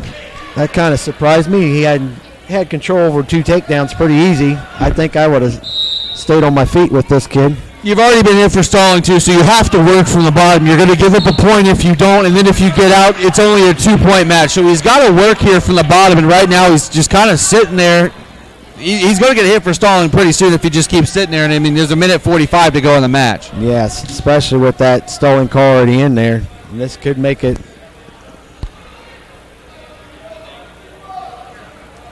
He gets hit for stalling, it'll make it a 1 point game, 1 point match, and then letting the game go and trying to take down to tie it up would be easier. DeHart's working to his feet, turn to face, trying to throw. Ooh, about got caught there. Stand up. That's all you got to do is stand up. DeHart stands up and gets his head out. There's one. That's a good move. Get a takedown. See, now he's up 5-3. If he gives up a takedown, he's still in the lead here. 5-2. 5-2. Oh, yeah. He didn't give up that stalling point yet. Yeah. He took a bad shot. He's got to get back out now. DeHart on his knees on the mat. He's got to get up from here. Now he's working to his feet. Now he's got to work his head out from underneath. And he does. 40 seconds left to go, third period. Yeah. Again, with this tie-up, DeHart doesn't do very well there. He does better out of that position. One hand on him and one hand out. Oh. Rochelle's tried to throw. It's 7-2 now. Mormon from Rochelle's. 20 seconds left, try to throw, and DeHart caught him. 15 seconds left. DeHart's high. Just give up the 2 if you have to. He does. There. Now we got a 7-4 match. He's going to run out front. Mormon going to try a special. With 4 Try to seconds twist left. her. No. DeHart gets a reversal, catches him. And DeHart's going to be in the semis. There we He's go. going to have a tough one tomorrow in the semis, I'll tell you that. I just watched, before his match, Jacob Thompson take on Andrew Jackson. Thompson from Triad's the number 1 seed. He demolished that kid with about 15 seconds. Wow.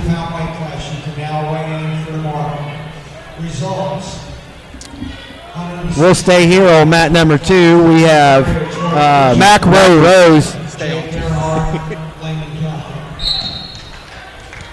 Against Tri-County North. Who is it? Dustin Green?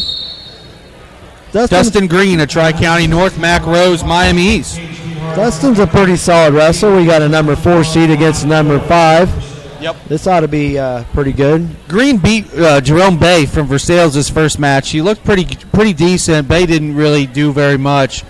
But Green's a senior and so is Mac. Mac's 23-5 and Green's 34-9. Both experienced wrestlers. Yes. And I've known Max since he was just a little kid, so he's always been a very tough wrestler. He's going to try to run a special. Yeah. But good job getting behind and getting his 2. Behind.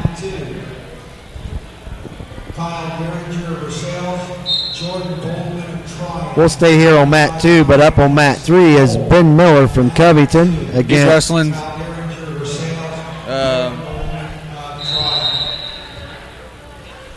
Jake Lyons of Springfield Catholic Central. Yeah.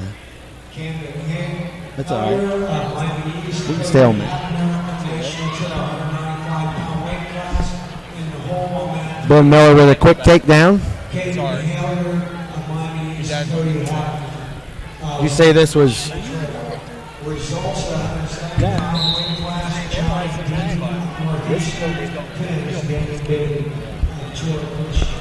Mac got a leg in. Looking to get back. He's only up 2-0 with 30 seconds to go in the first.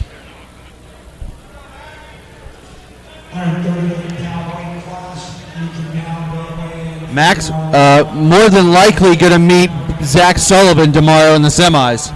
Yeah. If he wins this match. Sullivan.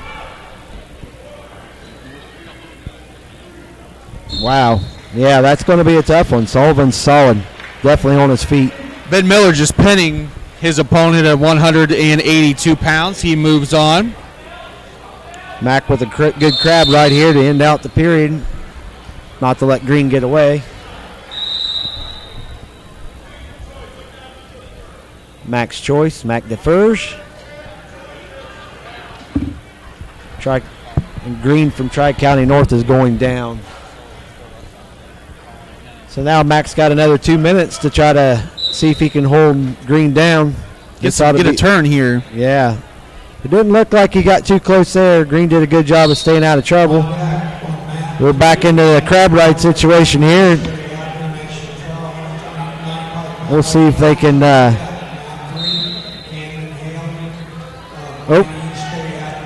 Working back to his butt.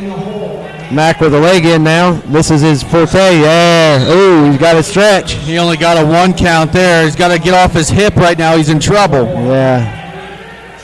Green caught him leaning a little hard there, and There you go. Keep hip pressure, Mac. Bring your hips back down. Got Mac with both legs in now, trying to stretch him out. He's got to get underneath them arms and stretch him. He's got to work his hips up. He's going to get hit potentially. Yeah, potential. Both legs in, and Dustin stood up. He was the only one with limbs on the mat. A minute 20 to go in the second period. Mac Rose still with a 2-0 lead. You're listening to High School Wrestling live on CampusNation.com. The Sports Animal, your home for high school and college sports. We're also available this evening on BucksWrestling.com. Following all the great Division III action all throughout sectionals, districts, and state tournament this year, Campus Nation in a great partnership with Bucks Radio and BucksWrestling.com. It's going to be a great future, hopefully, for all of us here at Campus Nation and Bucks, GoBucks.com. Yes, this sounds like it's going to be interesting, especially next week. All the great matches coming up next week. There'll be some 1-C's next week. Potentials 1-2 at district and 1-2 at states next weekend. You know, the funny thing is, I'm committing treason right now for doing a Covington broadcast, as I graduated from Miami East, which is Covington's rival in just about every single sport there is. So helping Covington out to me, it's like treason. But you know what? It's fun. Yeah. It's always fun. It's great to watch wrestling. My brother wrestles for Covington, so I got to cheer for him, Yes, right? yes, and it's all in good sportsmanship too, on the mat and on the field. Whatever Covington against Miami East is on the court, it's all winner take all attitude. But when it's all at the mat, there's a lot of camaraderie around. A lot of Covington kids like a lot of Miami East kids, and vice versa. There, They've grown up together. They played sports all together too. yeah.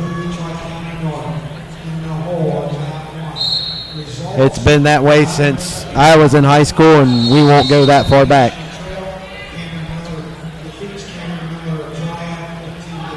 Yeah, Sullivan advanced. At the end of the second period, it's 4-0 Mac Rose. We'll see if this third period, he looks a little gassed right now, but He got some back points, so now he's up 4-0. And the official is now explaining to the Tri-County North coach why the referee gave him the 2 count for the backs.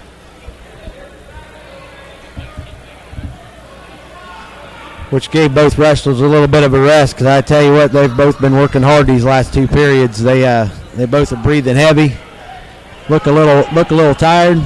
We'll see how this third period shakes out. On mat number 1 at the moment, we've got 182 Wyatt Long of Lehman Catholic and Levi Sims, another 4 and 5 matchup, Levi from Troy Christian. But we're going to stay right here. Mac chooses down to begin the third period. He's up 4-0. This is a great match right now between Dustin Green of Tri-County North, the 5th seed, and Mac Rose, the 4th seed from Miami East. Let's see if Dustin can either get a turn or if Mac can get away here. The next Covington wrestler out is going to be Brandon McGee. He'll be taking on Skylar Brown. That's going to be a good match. I've seen Skylar wrestle ever since he was in 6th grade junior high level, when Lehman used to come and practice with us a little bit. So Skylar's a good wrestler, and McGee's a very good wrestler too. He had a great holiday tournament, even though he fell short of placing. I was just trying to give him some advice and talk him through some things. So hopefully McGee will be able to pull out a victory against Skylar Brown. He's the 3 seed, and McGee's the 6th. Skylar's very athletic and very, very quick, which hopefully McGee don't get caught up in all that and just wrestles to his ability. 170 is another one of those weight classes that's pretty stacked. I mean, you got Zach Sullivan, you got this Dustin Green, Mac Brown, Skylar, Brandon McGee. You got Johnny Dean from Northeastern. I haven't seen him wrestle, but he's 16-1 as a 2 seed. Yeah. Sullivan has 5 losses. He's 29-5, so he must have lost to a couple good kids. Yeah, earlier in the year. Some tough tournaments. Yeah.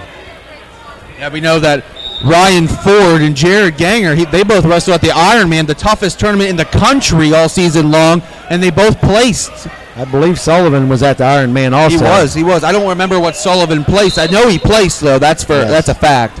Yep. Mac trying to get a reversal. His legs are all tied up. 35 seconds to go in the match as he's still up 4-0.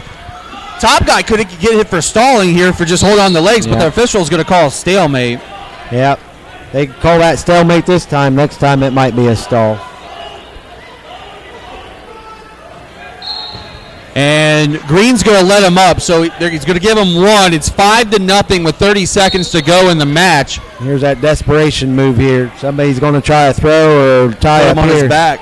Yep. Got to take him straight from his feet to his back to win this match now. Front headlock down to the mat. Mac has the front headlock. Mac's in a great position here. Not hurting anything. I think Green knows it now. Mac hanging on. Looks like he's going to hang on to a 5-0 win here. And he does. Mac holds on to win 5-0 over Dustin Green. He will meet Zach Sullivan tomorrow afternoon in the semifinals. Coming up next, we will be bringing you Brandon McGee against Skylar Brown here on mat number 2. Brown, the 3 seed. Brandon McGee, the 6 seed.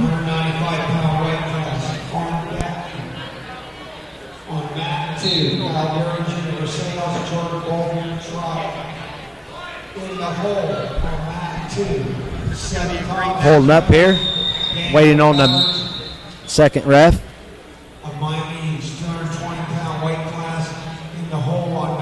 Skylar quickly with a 2-on-1 on McGee here. There, that's what McGee needs. Oh. Got caught thrown right on the edge of the mat there. Set his hips, he just didn't step over there. Am I talking loud enough for people to hear me? Okay. Oh, Skylar. McGee with a stand-up. Skylar quickly taking him right back to the mat. Skylar almost turned that into a Turk right there for a second. I haven't seen Skylar wrestle this year. I thought we'd see him at Covington, but he was out. He's got a cradle locked up on McGee now. McGee's got to get off his hip, try to work back up to his base. Skylar's still working that cradle. He's got it locked. That arm. He's got his arm trapped underneath. Yeah, that might be a potentially dangerous call here soon, but Brandon got it out. Now Brandon can stand up. He stood up. McGee better he's got to get out of this clinch. He just got thrown in that. There's the one. This could be, there he goes. Now he's getting his head out. He could get an elbow pass here to a single leg if he tries it. They're both still locked up in those over-unders. This is where McGee might catch Skylar leaning in a little bit, looking for his move, and McGee could throw him. This is the 170-pound weight class is what we're focusing on, a stalemate call by the official. 27 seconds to go, first period. Skylar in the lead, 2-1 against Brandon McGee. McGee tried that quick ankle pick there off the whistle, but couldn't grab it. Out of bounds. Yeah, Skylar couldn't keep his feet in with that double leg. Skylar just bull rushed him for a double leg there and almost got it. He'd had about 2 more feet. Literally.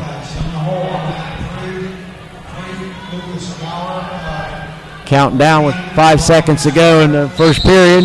We're out of bounds again. Bo Swank and Tristan Devlin. Tristan of Troy Christian, Swank of Covington is wrestling on mat number 3. Just letting this clock run out. We're going to be sticking with the Brandon McGee and Skylar match here on mat number 2. It is 2-1. McGee has the choice after Skylar deferred, and he will go down. It's 2-1. Skylar's still in the lead. This is going to be a good match, but Skylar lets him on his feet. So it's 2-2 to begin the period. McGee's going to get hit with a caution. Can't put your hand on the mat.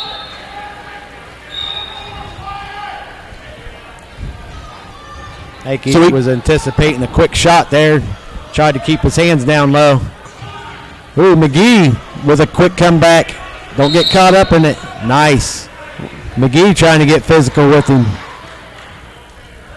He got his shoulder wrenched pretty good right there.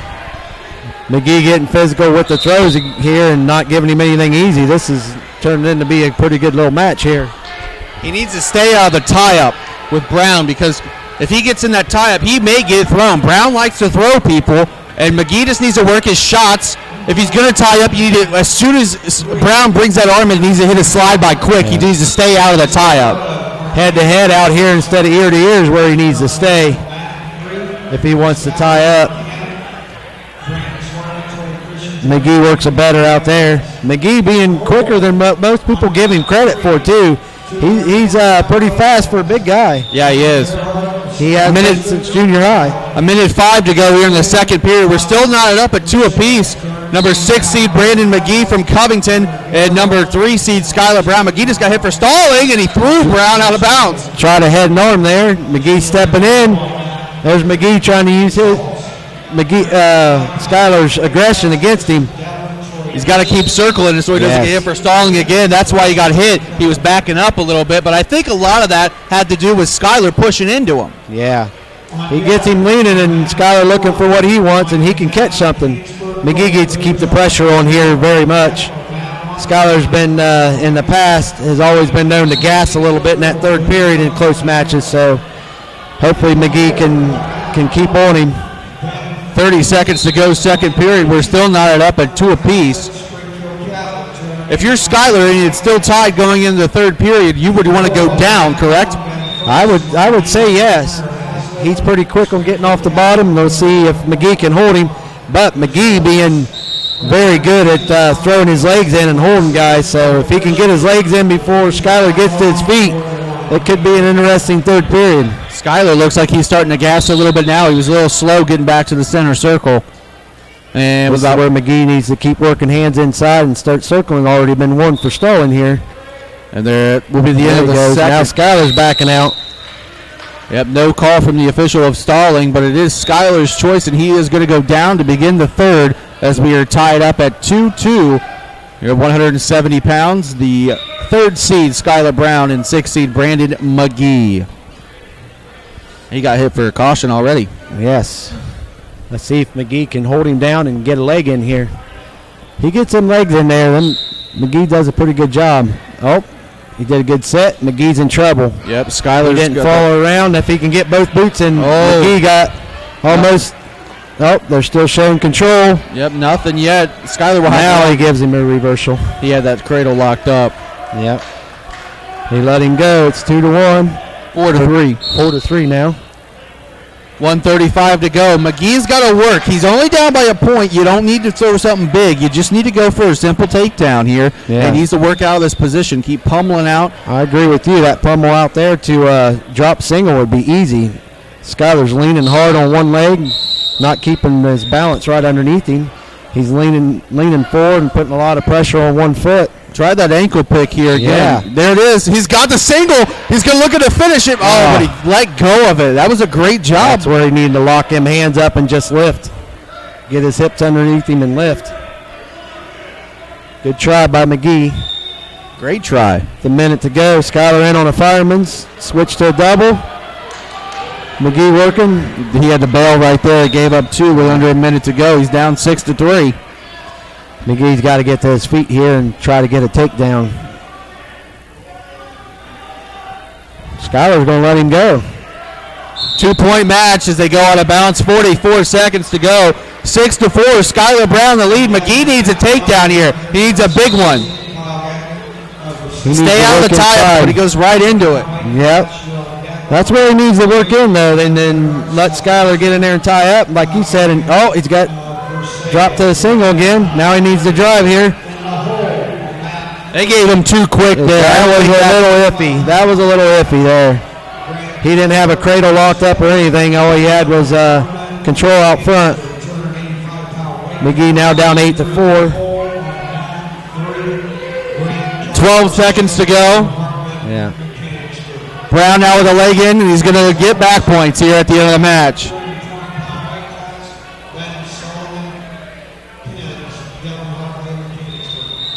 And that's going to be the match. Our final score, Skylar Brown 11, Brandon McGee 4.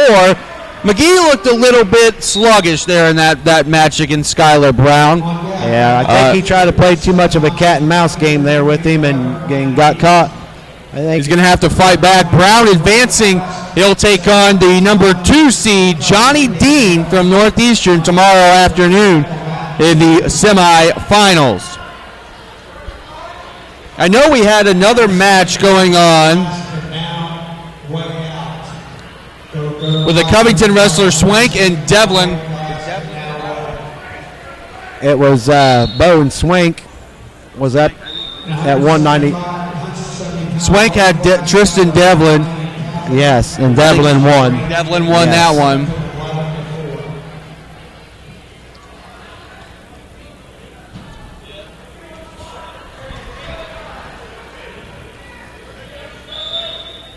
We got the big guys now on the mat.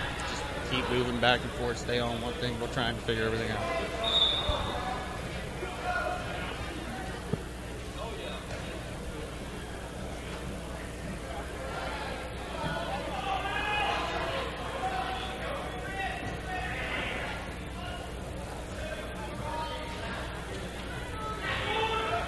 Over on mat number 3 in the 220-pound weight class, we've got Brandon Schwart of Troy Christian taking on Lucas Gower of Arcanum. That match is all tied up with 20 seconds to go in the third period. Swart upset the 6th seed Kyle Singleton in the first round to advance here to the quarterfinals.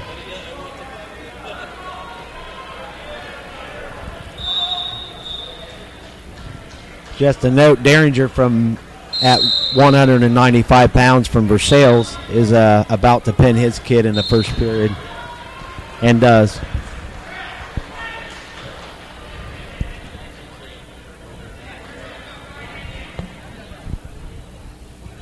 On deck, mat 2, 200. Troy Christian chooses down. Who's from Troy Christian at 220 here? 220 is Brandon Swart against Lucas Gower. Gower, the 3rd seed at 220. He's on top. We're tied 0-0 here to begin the second. Swart chose down. Minute 45 to go in the second period as Gower is riding Swart.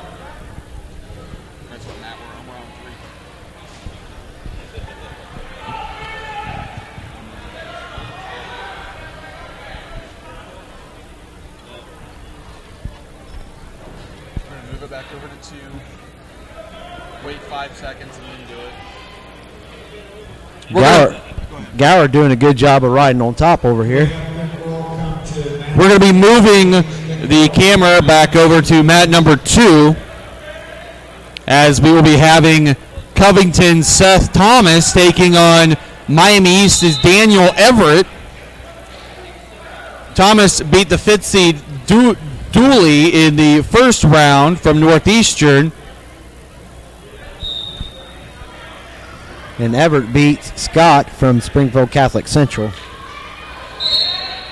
I believe these guys wrestled at Covington a couple weeks ago, and Everett got the best of him, but I think it was pretty close going in the end. Again, ladies and gentlemen, as you're listening to High School Wrestling live here on CampusNation.com, the sports animal, your home for high school and college sports. We're at Sidney Lehman High School for Division III Wrestling. They're checking out the clock. That clock there in the middle mat has been off all night long. They're getting it fixed. But again, we're live here. Don't forget, 8:15, Rick Phillips and Charlie Hargrave will be on the air live from Lakota West, as the Wilmington High School boys basketball team at 21-1 will be taking on the Cincinnati Winthrop team, who I believe is 1-20. That sounds like a little bit of a lopsided match. And get this: if Wilmington wins, they play a team on Tuesday who's 0 They got a bye. Wilmington, I believe, got a draw. Yeah, they got a 3 seed. They're gonna be pretty good. We'll switch gears. We'll talk a little bit about basketball. I haven't really known much about basketball until this season. in Wilmington, they've only lost one game all year, and it was to a team from Kentucky. They lost to Covington Catholic from Kentucky. They only lost by 3 points. It was a great basketball game to be a part of. You can watch that game on campusnation.com, as well as the game where they beat Huber Heights Wayne 65-60. Wow, that's impressive there. So they're going to be hopefully bringing home that state championship trophy from the Schottenstein Center come the end of the tournament. Well, back to live action on wrestling is Daniel Everett taking on Seth Thomas, 220 pounds, here on mat number 2. Mike East and Covington. Yeah, there we go. Little rivalry match here. Seth with a shot there. Didn't fully commit to it. Everett's trying to get him throw in here. No, out of bounds. That was close. Seth Thomas did a good job of fighting that off. Seth's first year back in wrestling this year. He just took a little break for a while, played a couple years of basketball. And then his sophomore year decided, and the coaches talked him into coming back out, and hopefully he sticks with it. He's gotten better throughout the whole year. There's no quit in him. He doesn't lay down for anybody. Even though we do a lot of basketball on Campus Nation, the love of the sport still goes to wrestling. Wrestling is the greatest sport there is ever. Yeah. Everett just in there on a good single with a takedown. Yes, wrestling for me is, I've done a lot of things in my life, and I've never found anything that was harder than wrestling. Well, once you wrestle, the rest of your life is the easiest thing to go through. Yes. I can't wrestle anymore. That's why I broadcasted. Same here. Seth Thomas was working to his feet there. Seth usually has a pretty good lock and roll. He's always looking to roll a kid. Even when he's down 6, 7, 8 points, that third period, as long as he's got a chance, you can't count Seth out. Get this, Loftman of Miami East at 182 upset Dylan Hurst, the number 2 seed from Mechanicsburg, just a few moments ago over on mat 1. Wow, that is awesome.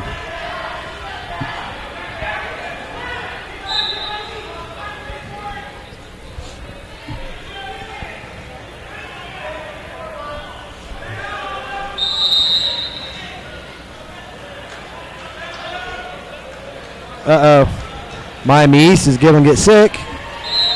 Running to the trash can.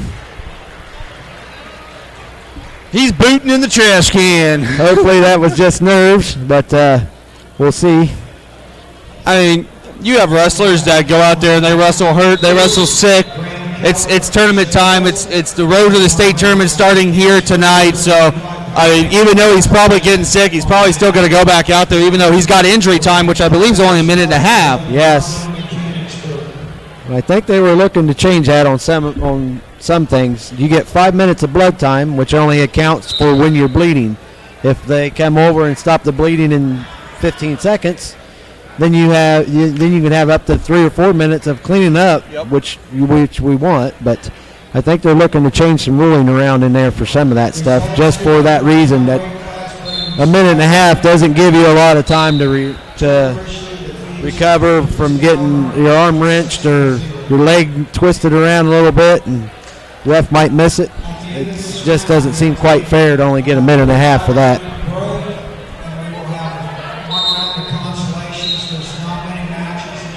Seth starting on top there in the second period. Miami East quickly to his feet. Seth with a butcher in deep. He's got to watch that head. Settle back. Seth's got to learn to wait on it here to slow down on it. Thomas can pull off an upset here. He's got to squeeze them elbows together and lean over. Put that knee against the head. Pin that knee against the head and walk him right back over. He's got 3 back points, though. And he just took the lead 3-2 with a minute 23 left to go in the second period. Yep. Let's hope this is Seth being aggressive and not Everett being sick. Everett quickly to his feet there, and one escape. Now it's 3-3. They have the scoreboard wrong. Yes. This could be Everett had a quick takedown that first period. Let's see if he can get a single on him again. Uh-oh. Oh, double leg. Everett's not feeling so good. I think he's feeling a little bit of a belly situation going on.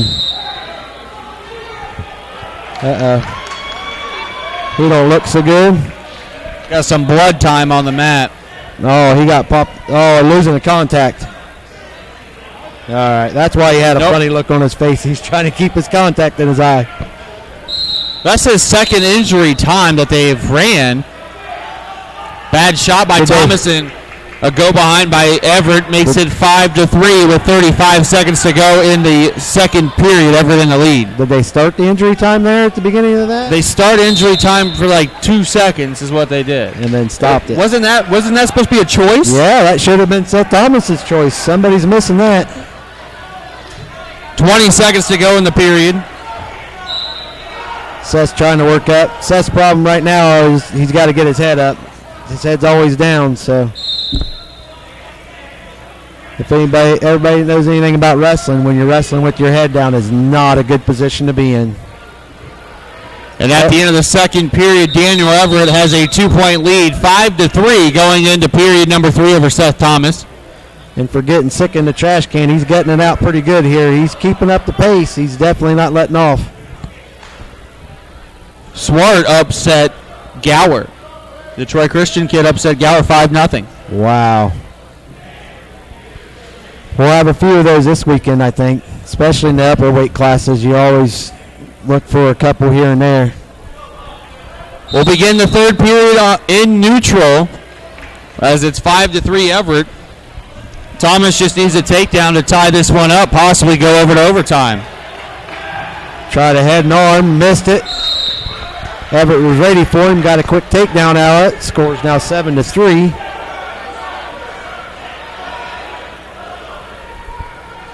Everett going to the feet again. I think he's realized he can control him pretty well on their feet. So Seth's he's got to throw something here. Try a better shot, finish here. He's got to break out of that. Oh, try to jab. Yep, missed that. Seth still to his feet. Score now should be 7-4.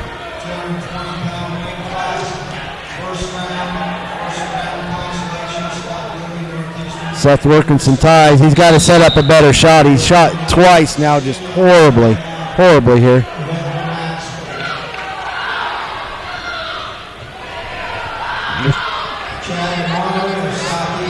Everett with a try here. Seth looking for hand control. Everett with a takedown, looking to step through. He's got the arm trap, looking to step through to get back points.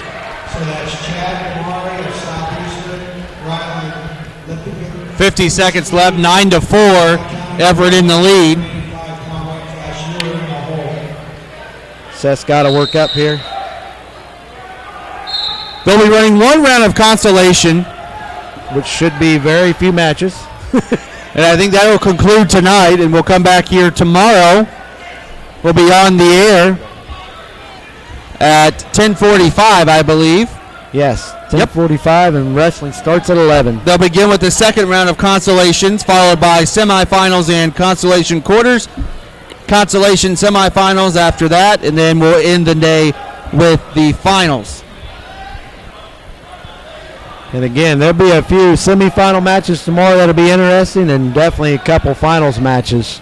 And I believe they're going to run consos and semis at the same time. I think consos will be on 1 and 3, and semis will be on mat 2, which will probably is basically the main mat. We may just keep the camera locked on mat number 2 throughout the semifinals, as well as the finals as well. Yes, there'll be some good matches there in the middle of the weight classes. Earlier matches, I think, because of lack of kids in the weight classes, they won't be as interesting, but a couple of them middleweight classes, about 132 up to probably about 160, 170 even, with Rose and Sullivan and coming in there. There'll be some interesting ones up there.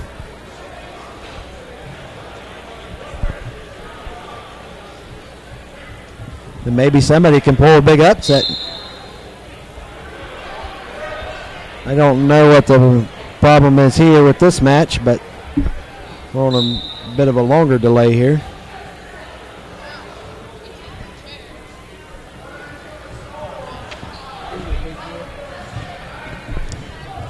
Thomas is down again with 43 seconds. He needs to look for a reversal and back points here quickly. 9-5. I'm not sure where the 5 came from on the scoreboard. Maybe they gave him a point because they didn't choose after the second injury time. I don't know. Maybe that was the whole thing there. 30 seconds left to go here. Thomas has got to get up. Everett doing a good job of just staying back on the hips, not giving him anything out front.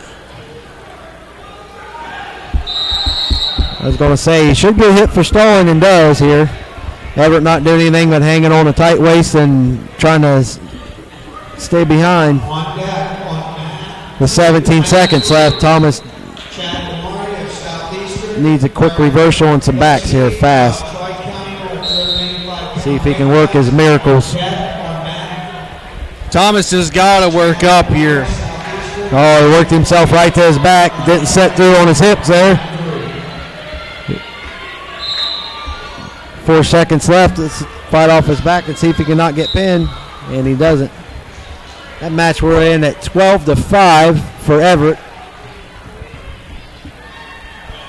which advances him on to the semifinals against Ben Sullivan from National Trail, which is the top seed.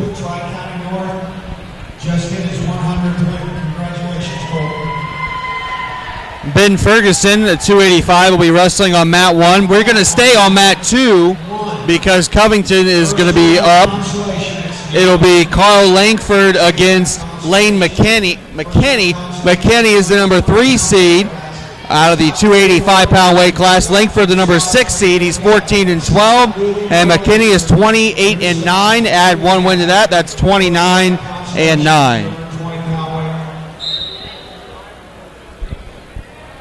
Buys don't count for wins. No.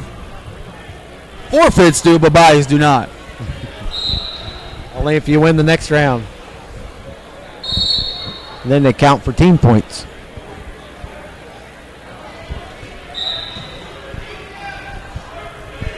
Big guys out on the mat. Again, we'll be having one round of consolation to conclude this evening. Oh, Langford got caught reaching for a leg. He got thrown right to his back. Let's see if he can fight off his back. Gonna look for the fall now. I believe the Northeastern kid has beat him twice this year. Wrestling starts at 11. So tomorrow, the doors will open at 10. Langford trying to fight off his back with a minute 15 left. He's doing a good job. He's been there a long time. And for big guys, that's a lot to be pushing around. There it is. There's the pin. We are going to move the camera now back over to mat number 1, where Ben Ferguson is taking on Hunter Hazlitt of Springfield Central Catholic. And Ben with a takedown. Central Catholic tried to 2-0. Yeah, it looked like they were kind of feeling each other out there for a little while, and Springfield Catholic tried to throw a head and arm, and Ferguson slipped right out of the back of that. Ben's a rare breed when it comes to heavyweights. I'll tell you that. He's only a junior. He's 33-4. He's the number 1 seed in the heavyweight division, state qualifier last year. I believe he placed at state. I don't remember. Yes, he did. But he's a rare breed. He's He's a very athletic heavyweight. He runs legs. You don't see a lot of that stuff going on. No. He knows how to do a lot of stuff the little guys do, and it's rare to see a heavyweight be able to do stuff like that. And right now he's got a half and looking for a pin. What impresses me with Ferguson is he's always in a good position to catch somebody. He works hard at keeping his hips close to him and his base and his balance. And that's a big thing in these big guys. You can always catch somebody off balance, and he's always there to capitalize on it. Who won that match right there? Hartman?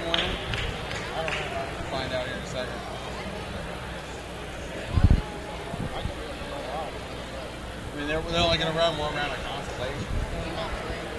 Getting ready to go to mat 3. Mat 3 or mat 1. Who do we got going on here? We got Tri-County North. Yep. And Chad Demare of Southeastern. Southeastern. 285 pounds. That might be an interesting match. Demare is he's been known to have a little bit of a temper. So if it gets a little pushy shovey here, we could see some fireworks.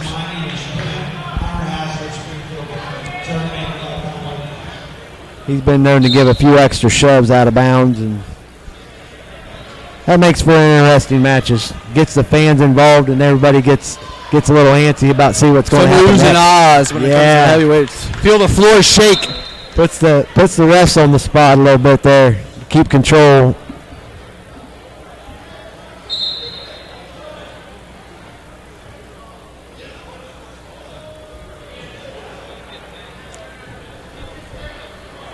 And don't forget, we'll be back on the air live 10:45 in the morning on campusnation.com, the sports animal, your home for high school and college sports. And don't forget, in just about an hour and 15 minutes, Rick Phillips and Charlie Hargrave is going to be on the air live with high school basketball action from Lakota West, featuring the Wilmington Hurricane taking on Cincinnati Winthrop. I believe they just give Lipinski a point for being shoved out by Demare, so it's 1-0 with a minute 11 left to go in the first period. Yeah. There goes into play there. I told you, he gets a little pushy shovey towards the out of bounds lines, and sometimes it costs him. Lipinski's got blood time going now. You said blood time's 5 minutes. Injury time's just a minute and a half. I think injury time should be more like 2 minutes. They should add a little bit to it, especially with all the concussion protocols they have now. By the time if your kid hits his head, looks a little woozy, and they say, "Hey, trainer's got to come over," that's injury time.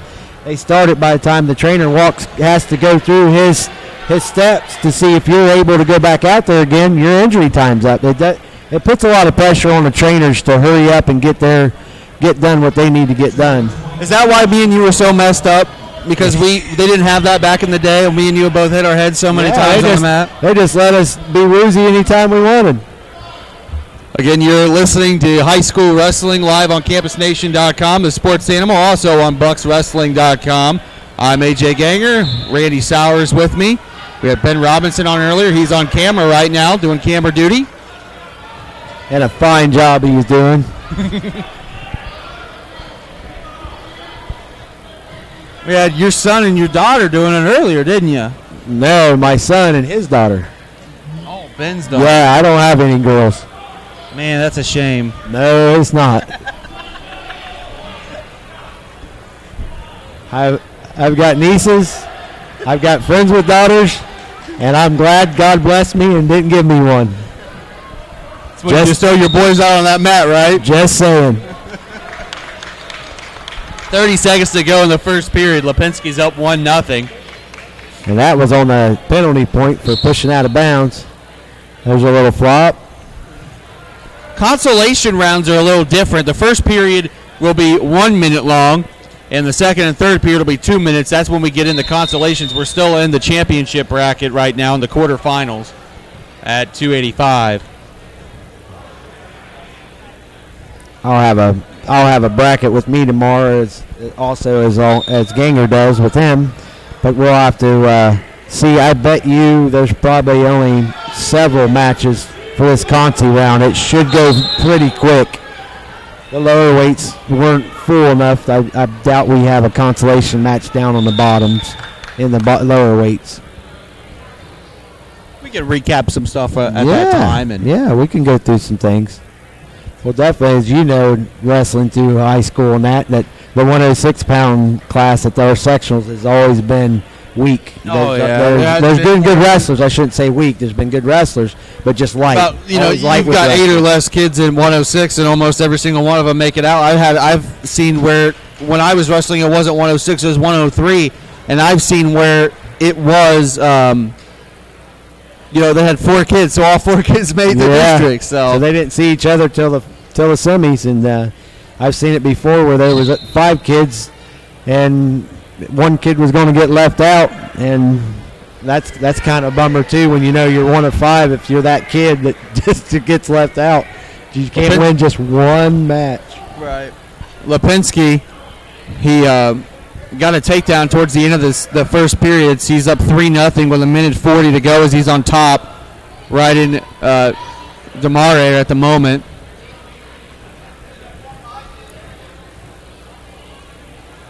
Yeah, I don't think there's a single weight class that's full here at this tournament. I think there's 14, 15 teams here, one of the bigger sectionals in the Southwest District. Yeah. And Lipinski's going to get hit with stalling.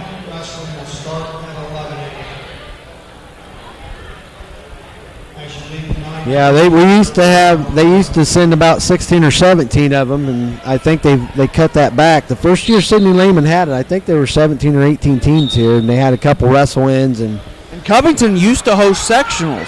Yeah. And they moved it. I don't remember what year they moved it, but I know they moved it, and it's been here ever since. I think about almost 8 years ago is when they moved it. Yeah.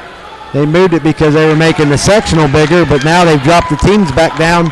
This is the same number of teams Covington was always had at theirs. And Lipinski earns the pinfall with a double chicken wing over Chad Demare of Southeastern. So Lipinski will move on to the semifinals.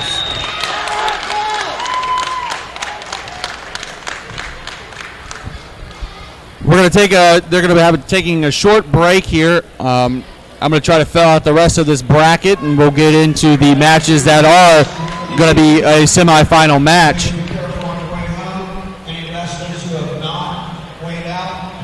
And wrestlers now, you can go and weigh out now, which is different from any other 2-day tournament in the year, where you have to come back the next day and make weight. But today they get that extra pound, plus their allowance they already have, plus that 1 pound.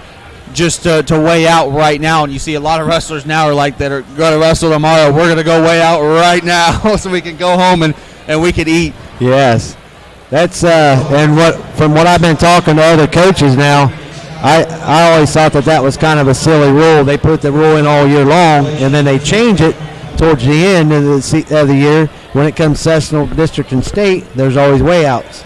Every other tournament you have to weigh in, but now the coaches are getting by with it. They're calling for special, especially with weather. If it looks like any kind of weather's rolling in, they call and get permission from the state board and ask wrestling board and ask them for permission. And they've been letting them doing weigh outs on Friday nights. If there's even a glimmer of we're supposed to get an inch of snow tomorrow, they've been awarding them, weigh outs. So I'm pretty sure about anybody who had a 2-day tournament was calling to see if they could get that changed.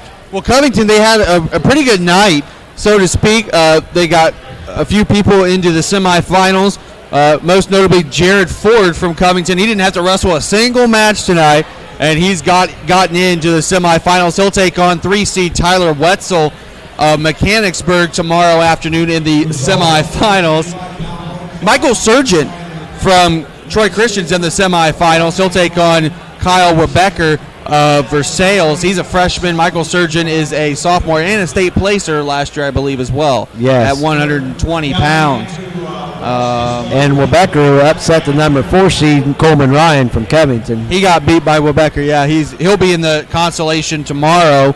I believe he'll have a bye coming up for that one because looks like there's 8 people. I think the match at the 120-pound weight class, the semifinal match will be Struber against Tanner Smith. That will be a good match. Mechanicsburg and Miami East locking up there. Garrett Hancock, 2-time state champion. He'll be taking on Aldo Barrera of Lehman Catholic, who's a freshman. Garrett Hancock is a senior. If he wins that match, he'll either have Trey Rush from Miami East or Tanner Bay, which are also 2 good wrestlers. That's going to be a great match to call tomorrow. Yeah, I believe Bay will have the upper hand there. Bay just looks really, really good on his feet, super aggressive. There's one match I'm not too sure about at 132, whether Kinder of Northeastern or Gutierrez of Springfield Central Catholic won. That's at 132. But Jared Ganger, two-time state champion. He'll be taking on Andrew Harmon of Miami East tomorrow afternoon in the semifinals. Ganger looking to win his third straight state championship before going off to Kent State next year. Yeah, it's going to be exciting to see him the next couple of weeks here, and then follow him a little bit next year, and hopefully I'll get to go see a couple of his matches next year. I know I'm going to make a couple road trips up there just to watch him. I hope you would. Ryan Ford, he won his first match in the quarters against Joe Morrow. He'll be taking on Corey Bogan, fourth seed from Mechanicsburg. Ryan Ford returning state placer as well. If he wins that match tomorrow, he'll either have Zach Zizzo of Triad or his longtime nemesis Cody Amanise from Troy Christian. We know Ryan has beaten Cody on multiple occasions, including last year at districts and I believe at sectionals in the finals as well.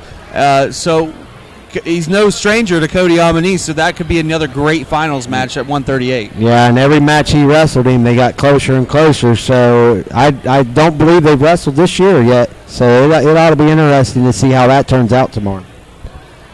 At 145, Joe Ziegler against Corey Derringer of Versailles. That's going to be a good match, and Derringer's going to have to come ready because Ziegler, he's no slouch. One seed, he's been around for a very, very long time, and that's going to be another great match to call. Yeah. I don't know if Ziegler's wrestled Derringer at all this season. I believe they have, but I believe Ziegler will have the upper hand just because of how good he is on his feet. Caleb Romero, he advanced. He'll I don't know if he's going to take on Wes Morrow or Nolan Hanna at 152. Romero, he'll take on Morrow. Morrow from Tri-County North won, as our producer / cameraman / announcer Ben Robinson was telling us. And Romero, he's just like we were talking earlier. He's just a sophomore. He won state last season. He may be the next 4-time state champion. And Division III hasn't had a 4-time state champion in a very, very long time. You see all the St. Paris Graham kids in Division II winning 4-time state champions. A couple St. Ed's kids out there. So Romero, he's going to have a tough road ahead of him the next 3 years. Yeah. Well, I was going to say that last Monroeville boys, Stibers and Tassari and Phillips from Monroeville were the last 3 to do it, and they all were from the same school. Right. That's back from when I was in school. That's been a little bit ago. Been a long time. I'm just getting ready to graduate, college. Gage Dehart from Covington at 160. He'll be taking on Jacob Thompson, a Triad. Gage is the 5th seed. He beat Mormon of Versailles.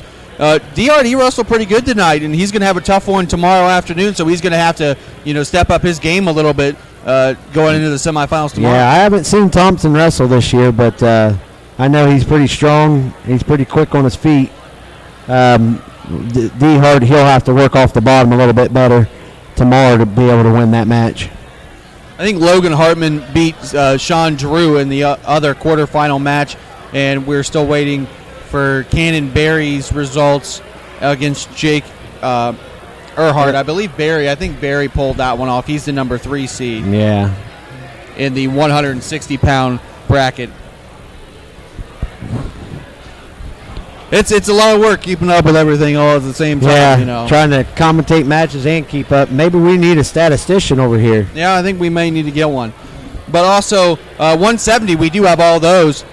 The members get ready to wrestle. Zach Sullivan, of course, from National Trail. He'll be taking on Mac Rose. That's another semifinals match that we are going to want to watch, want to see tomorrow, as well as Skylar Brown taking on Johnny Dean of Northeastern. Brown beat Brandon McGee. It's going to be one heck of a semifinals at 170. That weight class is stacked. I agree with what you said earlier. It is. It could easily be, the 2 losers out of the semifinal matches could drop down and run into McGee again or Green, and neither one of them kids are capable of beating one of them. So it's going to be interesting, not only for that semifinal match there, but the Concy semifinal match later on tomorrow. Ben Miller, returning state placer for Covington, the senior 1 seed. He'll be taking on Levi Sims of Troy Christian, I believe, in the 182-pound semifinals matches. Ben Miller made easy work of Jake Lyons of Springfield Central Catholic in his first match. Just a freshman is what he wrestled.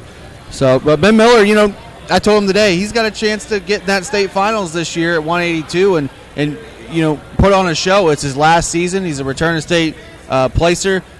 Hopefully Covington can get 3-4 guys in that finals this year. Ryan Ford, Jared, Ben Miller, get all of them in the finals and get 7 or 8 other guys on the podium. This year, Covington, I'm telling you, they're going to be another dark horse at the state tournament behind Delta and Dayton Christian and Mechanicsburg. I think Covington might sneak up there. They get enough people there to the state tournament, enough people placed in a great place. You're going to have one heck of a run as a team. Yeah, if we get enough guys there, we got to throw some upsets, and I think we've got some guys that can do it. Kyle Duringer, he made it all the way to the semifinals for Versailles. Tristan Devlin, Troy Christian at 195. He beat Bo Schwank of Covington, just a freshman is Bo. Tristan's a senior. And also Colton Booth, the Tri-County North, advanced over Michael Knapp of Mechanicsburg.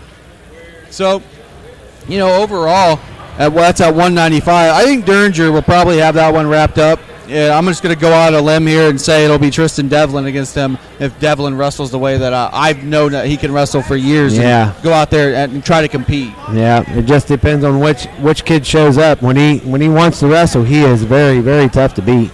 And another match we're looking forward to in the semifinals, the other Sullivan, Ben Sullivan at 220 pounds, will be taking on Daniel Everett at Miami East. That's going to be a great match. We just saw Daniel beat Seth Thomas, and he was booting a little bit down there in the trash cans. Hopefully whatever he's got in his stomach is gone for tomorrow against Sullivan. He's going to have to empty all that contents out. Hopefully he feels better tomorrow and comes out with a full tank of gas because he's going to need it to beat Sullivan.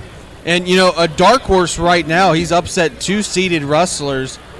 Or, no, he's only up. Has he upset 2? Yeah, he's upset 2 seeded wrestlers. Is Brandon Swart of Troy Christian. He not only beat the 6th seed, Kyle Singleton, but he also beat the 3rd seed, Lucas Gower from Arcanum, who's a senior. So, Swart, he's got a number 2 seed in Kyle Gidnant. Gannett. Thank you. For Versailles tomorrow. So, that's, I don't know how to pronounce that. But I only know because we wrestled Versailles quite a bit. You guys always wrestle Versailles. I mean, we could never beat them in a duel when I was in high school. Yeah. You guys can beat them. We can now. It's been back and forth here the last few years, but when I was in school, it was tough to beat them. I don't know if they're going to run a round of consolation. Doesn't look like they are. Looks like there's everybody's out. A few matches, they'll start those right first in the morning and then run into semifinals and everything like that. Closing things out, Ben Ferguson.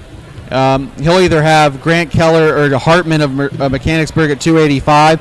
We'll have McKinney of Northeastern, the 3 seed, taking on the 2 seed Riley Lipinski of Tri-County North that we were just covering there at the end.